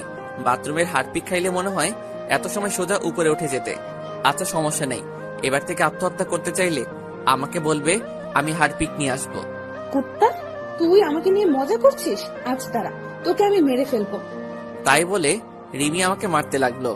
তারপর রিমিকে আমি জড়িয়ে ধরলাম, আর রিমিও আমাকে শক্ত করে জড়িয়ে আমার বুকে মাথা রাখলো। মনে হচ্ছে রিমি তার সবচেয়ে নিরাপদ জায়গা পেয়ে গেছে। আমি রিমির মাথা উঠিয়ে রিমির কপালে একটা চুমু খেলাম। তারপর রিমি আবার আমাকে জড়িয়ে ধরলো। আব্বু, তুমি আমাকে জড়িয়ে না ধরে আম্মুকে জড়িয়ে আসো কেন? আমাকে জড়িয়ে ধরো, নাইলে আমি দাদু ভাইকে সব বলে দেবো কিন্তু। তারপর রিমি আমাকে ছেড়ে দিয়ে স্বামীকে কোলে তুলে নিয়ে পাগলের মতো দুই গালে, কপালে, নাকে ইচ্ছে মতো চুমু খেতে লাগলো। আমি মা ছেলের ভালোবাসা দেখছি। তারপর রিমি আমার দিকে হাত বাড়িয়ে দিল। তারপর রিমি এক পাশে স্বামীকে জড়িয়ে ধরলো, আর আমাকে অন্য পাশে জড়িয়ে ধরে রিমি কান্না করে দিল। রিমি আমাকে তার বুক থেকে এক ঝাটকায় সরিয়ে দিল। আপনি কে, আর আমাকে জড়িয়ে ধরে আছেন কেন? বলেন, কে আপনি যে আমার ছেলেকে জড়িয়ে ধরে আছেন কেন? কি বলছো এসব? ফান করো না তো। আজ প্রথম আমি আমার বউকে জড়িয়ে ধরলাম, আর তুমি আমাকে সরিয়ে দিলে কেন? জড়িয়ে ধরতে পারি, তবে একটা শর্ত আছে। শর্তটা মানতে পারলে তোমাকে অনেকগুলো পাপ্পি দেব। নিজের বউকে জড়িয়ে ধরতে আবার শর্ত লাগে নাকি? আমাকে জড়িয়ে ধরতে হলে একটা শর্ত মানতে হবে। বলেন মহারানী, কি শর্ত আপনার? আমাকে এখন এখানে প্রপোজ করতে হবে, আর তা না হলে আমাকে আর জড়িয়ে ধরতে পারবে না। যদি প্রপোজ করি তাহলে তুমি আমাকে মারবে না তো, আর গালাগালি দিতে পারবে না? রিমি আমার কথা শুনে হাসি মাখা মুখটা নিমিষেই কালো হয়ে গেল। কারণ আগে যখন রিমিকে প্রপোজ করতাম তখন রিমি আমাকে গালাগালি করত। আমি আর কথা না বাড়িয়ে রিমির সামনে হাঁটু গেড়ে বসে পড়লাম। কিন্তু এখন ফুল কোথায় পাবো? তখন মনে পড়ে গেল স্বামীর কথা। স্বামীকে দুই হাত দিয়ে উঁচু করে রিমির সামনে ধরলাম। হবে কি তুমি আমার দিনের সূর্য, যা আমার জীবনকে আলোকিত করবে? হবে কি তুমি আমার ওই পূর্ণিমার চাঁদ, যে আলোকিত করবে আমার রাত? হবে কি আমার না দেখা স্বপ্ন, যা প্রতি রাতে তোমাকে নিয়ে দেখতে চাই? হবে কি আমার ছেলে স্বামীর আম্মু? এই প্রথম কোনো ছেলে দিয়ে প্রপোজ করা দেখলাম। আমি তোমার ছেলের আম্মু হব। তাই বলে স্বামীকে কোলে তুলে নিল রিমি। এখন কি আমার বউটাকে একটু জড়িয়ে ধরতে পারি? না, এখন হবে না। স্বামী আছে এখানে, আগে বাসায় যাব, তারপর তোমাকে সব সময় বুকে শক্ত করে জড়িয়ে ধরে রাখবো, যেন আমাকে আর কষ্ট দিয়ে চলে যেতে না পারো। কে বলল আমি আমার সুইট বউটাকে রেখে চলে যাব? রিমির নাক টেনে বললাম। তারপর রিমি আর স্বামীকে দুই হাত দিয়ে দুজনকে জড়িয়ে ধরলাম। রিমি যেন আমার বুকের সাথে মিশে যেতে চাইছে। এই রিমি, আই লাভ ইউ সোনা। আই লাভ ইউ টু জান। তারপর হঠাৎ করে দরজায় ঠক ঠক আওয়াজ আসলো। আমি রিমিকে ছেড়ে দিলাম। দেখি মা, বাবা আর ডাক্তার কেবিনে আসলো। ডাক্তার রিমিকে একটু চেক আপ করে বলল আগামীকাল রুগীকে নিয়ে যেতে পারেন। তাই বলে ডাক্তার চলে গেল। কি ব্যাপার, আমার মেয়েটাকে অনেক খুশি খুশি লাগছে আজ। অনেকদিন পর মেয়েটার মুখে হাসি দেখলাম। দোয়া করি যেন তোরা সব সময় এমন খুশি হয়ে সুখে শান্তিতে ঘর সংসার কর। রিমি মায়ের কথা শুনে কিছুটা লজ্জা পেল। কিছুক্ষণ পর একটা মহিলা এসে রিমিকে জড়িয়ে ধরে কান্না করে দিল। রিমিও সেই মহিলাকে জড়িয়ে ধরে অঝোর ধারায় কান্না করে দিল। আমি আস্তে আস্তে বাবার কাছে গেলাম। বাবা, এই মহিলাটা আবার কে? একে তো কোনোদিন দেখিনি। আরে বলদের বাচ্চা বলদ, এটা রিমির মা, তোর একমাত্র শাশুড়ি আম্মা হয়। কি? আগে বলবে তো যে ইনি আমার শাশুড়ি হয়। আসলে রিমির মাকে কোনোদিন দেখিনি, তাই চিনতে পারছি না। আমি তাড়াতাড়ি গিয়ে রিমির মার পা ধরে সালাম করলাম। রিমির মা আমাকে দেখে কান্না করে দিল। তারপর কিছুক্ষণ গল্প করে সবাইকে বাসায় পাঠিয়ে দিলাম। মায়ের সাথে স্বামীকেও বাসায় পাঠিয়ে দিলাম। আমি সারা রাত রিমির পাশে থাকবো, তাই সবাইকে বাসায় পাঠিয়ে দিলাম। এই, তোমার ক্ষুধা পেয়েছে না? না, আমার ক্ষুধা নাই, তবে কেউ যদি আমাকে নিজের হাতে খাইয়ে দিত তাহলে একটু খাইতাম আর কি। এত ঢং না করে সোজাসুজি ভাবে বললেই হতো। কি আমি ঢং করছি? দাঁড়া, ওখানে আমি আসছি। আমি আর দাঁড়িয়ে না থেকে বাইরে এসে কিছু খাবার আর ফলের জুস কিনে রিমির কাছে আসলাম। তারপর রিমির হাত ধরে রিমিকে উঠালাম। তারপর একটু একটু করে খাইয়ে দিলাম। আমি রিমিকে খাওয়াচ্ছি, আর রিমি আমার দিকে এক দৃষ্টিতে আমার দিকে তাকিয়ে আছে, আর চোখ দিয়ে টপ টপ করে পানি পড়ছে। আমি রিমির চোখে পানি মুছিয়ে দিলাম। এই পাগলি, কাঁদছো কেন তুমি? তুমি যদি আমার উপর রাগ করো আবার চলে যাও, আমি সেদিন সত্যি সত্যি মরে যাব। দূর পাগলি, কোথাও যাব না তোমাকে ছেড়ে। খুব ভালোবাসি তো পাগলিটাকে, তাই আর ছেড়ে যাব না। তারপর রিমি আমাকে একটু খাইয়ে দিল। তারপর রিমির বেডের পাশে একটা এক্সট্রা বেড আছে। আমি রিমির কপালে একটা চুমু দিয়ে পাশের বেডে ঘুমাতে যাব, তখন রিমি বলল, কোথায় যাচ্ছ তুমি? কেন, আমি ঘুমাবো তো, তুমি ওখানে ঘুমাও, আমি এখানে ঘুমাই। রিমি এবার রাগ করে কোনো কথা না বলে মুখটা অন্যদিকে ঘুরে বসে পড়লো। আমি রিমির কাছে গিয়ে রিমিকে আমার দিকে ফিরিয়ে বললাম, এই পাগলি, রাগ করছো কেন? হঠাৎ করে মুখটা বাংলা পাঁচের মতো করলে কেন? রিমি আমাকে জড়িয়ে ধরে আহ্লাদি কণ্ঠে বলল, আমার সাথে আমার বেডে ঘুমাবে তুমি? খুব জড়িয়ে ধরে ঘুমাতে ইচ্ছে করছে। তোমার বুকে একটু মাথা রেখে ঘুমাতে দেবা? তারপর পাগলিটাকে বুকে জড়িয়ে ধরে ঘুমিয়ে পড়লাম। পাগলিটা আমার জড়িয়ে ধরে মনে হলো রিমি আজ পৃথিবীর সবচেয়ে খুশি। তার পরের দিন সকালে ঘুম থেকে উঠে দেখি রিমি রাতের মতো জড়িয়ে ধরে ঘুমিয়ে আছে, কিন্তু রাতের থেকে এখন বেশি শক্ত করে জড়িয়ে শুয়ে। তারপর রিমির কপালে একটা চুমু খেয়ে যেই উঠতে যাব, তখন রিমি উঠতে দিল না। তুমি কখন জাগলে? আমি তো দেখলাম তুমি ঘুমিয়েছিলে। আমি অনেক আগে উঠেছি, কিন্তু ডাকিনি, কারণ আজ সারা দিন তোমার বুকে শুয়ে থাকবো। তারপর বাসা থেকে সবাই নিতে আসলো আমাদের। তারপর আমরা সবাই বাসার উদ্দেশ্যে রওনা দিলাম। সামি তার মায়ের কোলে শুয়ে আছে, আর রিমি সামির মাথায় হাত বুলিয়ে দিচ্ছে। তারপর বাসায় এসে গোসল করে যেই বের হব, তখন রিমি আবার আমার সামনে এসে জড়িয়ে ধরলো। কি ব্যাপার, আমার পাগলি বউটা আজ মনটা হচ্ছে খুব ভালো। তুমি সবসময় পাশে থাকলে আমি সবসময় খুশি থাকবো। তারপর দুপুরে খাবার খাওয়ার সময় আমি রুমে বসে আছি, তখন রিমি রুমে আসলো। আমি বিছানায় শুয়েছিলাম, রিমি আমার মাথার কাছে আমার মাথায় হাত বুলিয়ে দিচ্ছে। একটা কথা বলবো, রাখবে কথাটা? আমি রিমির হাত জড়িয়ে ধরে বললাম, বলো। এতে আবার অনুমতি নেওয়ার কি আছে? না, তুমি আগে বলো যে আমার কথাটা রাখবে। আচ্ছা ঠিক আছে, তোমার কথা রাখবো, এবার বলো। চলো নিচে চলো, আজ সবাই একসাথে বসে লাঞ্চ করব। আমি রিমির কথা শুনে ঠিক করে হেসে দিলাম। এইটুকু কথা বলবে তাও আবার ভয় পাচ্ছে। আচ্ছা, তোমার কথা রাখতে তবে একটা শর্ত আছে। তুমি যদি শর্তটা মানতে পারো তাহলে সবাই একসাথে লাঞ্চ করব। তোমার আবার কি শর্ত? বলো, কি শর্ত তোমার? এখন আমাকে গুনে গুনে 20টা পাপ্পি দিতে হবে, তারপর আমি লাঞ্চ করব। আর যদি না দাও তাহলে আমাকে আবার কষ্ট করে বাইরে লাঞ্চ করতে যেতে হবে। আমার কথা শুনে রিমি লজ্জায় মাথা নিচু করে ফেললো। যা দুষ্টু, ওটা আমি দিতে পারবো না, কেউ দেখে ফেলবে। না, কেউ দেখবে না। আর যদি না দাও তাহলে যাই বাইরে থেকে লাঞ্চ করে আসি। তাই বলে আমি যেই উঠতে যাব, তখনই রিমি আমাকে বিছানায় ধাক্কা দিয়ে ফেলে দিল, আর আবার আমার বুকের উপর শুয়ে 4 ঠোঁট এক জায়গায় করে দিল। এভাবে কতক্ষণ ছিলাম জানি না, তবে আমার বেশ ভালো লাগছে। তাই আমি রিমির 2 গালে হাত দিয়ে আমার কাছে টেনে নিলাম। রিমি আমাকে ছেড়ে দিয়ে যেই চলে যাবে, তখনই আমি আবার রিমির হাত ধরে আবার আমার বুকের উপর নিয়ে আসলাম। রিমি এবার আমার গলা জড়িয়ে ধরে আমার বুকের উপর শুয়ে পড়ল। এই, আমরা হানিমুন করতে যাব না? ঢং দেখলে বাঁচি না, বুড়ো বয়সে হানিমুন তোমার? দাঁড়াও, বের করছি, দাঁড়াও। এই বলে রিমি আমাকে মারতে থাকলো। কি, আমি বুড়ো? তাহলে তুমি আমার সুইট বুড়ি বউ। আচ্ছা ঠিক আছে, এই বুড়োর সাথে তোমার থাকতে হবে না, আমি আবার চলে যাব। আগে আমি আর স্বামী যেখানে থাকতাম। রিমি আমার কথা শুনে আমাকে এবার শক্ত করে জড়িয়ে ধরে কান্না করে দিল। না, তুমি কোথাও যাবে না, তোমাকে আমি কোথাও যেতে দেবো না। তুমি চলে গেলে এবার আমি সত্যি সত্যি মরে যাব। চুপ পাগলি, মরার কথা আর একবার যেন মুখে না শুনি। তুমি কি ভাবছো এই 5টা বছর তোমার কাছ থেকে দূরে সরে খুব খুশি ছিলাম, তাই না? তোমার কথা প্রচুর মনে পড়তো, খুব কষ্ট হতো তোমার মা বাবার কথা মনে পড়লে। তাহলে তুমি এই মাত্র বললে আমাকে ছেড়ে চলে যাবে? না, তোমাদেরকে ছেড়ে আমি কোথাও যাব না। চলো নিচে চলো, সবাই অপেক্ষা করছে আমাদের জন্য। তারপর নিচে এসে সবাই একসাথে খেতে বসলাম। রিমি স্বামীকে খাওয়াই দিচ্ছে। কতদিন পর বাড়ির রান্না করা খাবার খাইলাম। খাওয়া শেষে উঠতে যাব, তখন বাবা বলল, আহনাফ, তুমি কি ঢাকায় চলে যাবে নাকি এখানে নিজেদের ব্যবসা দেখাশোনা করবে? না বাবা, আমি আর ঢাকায় যাব না, এখানে নিজেদের ব্যবসা দেখব।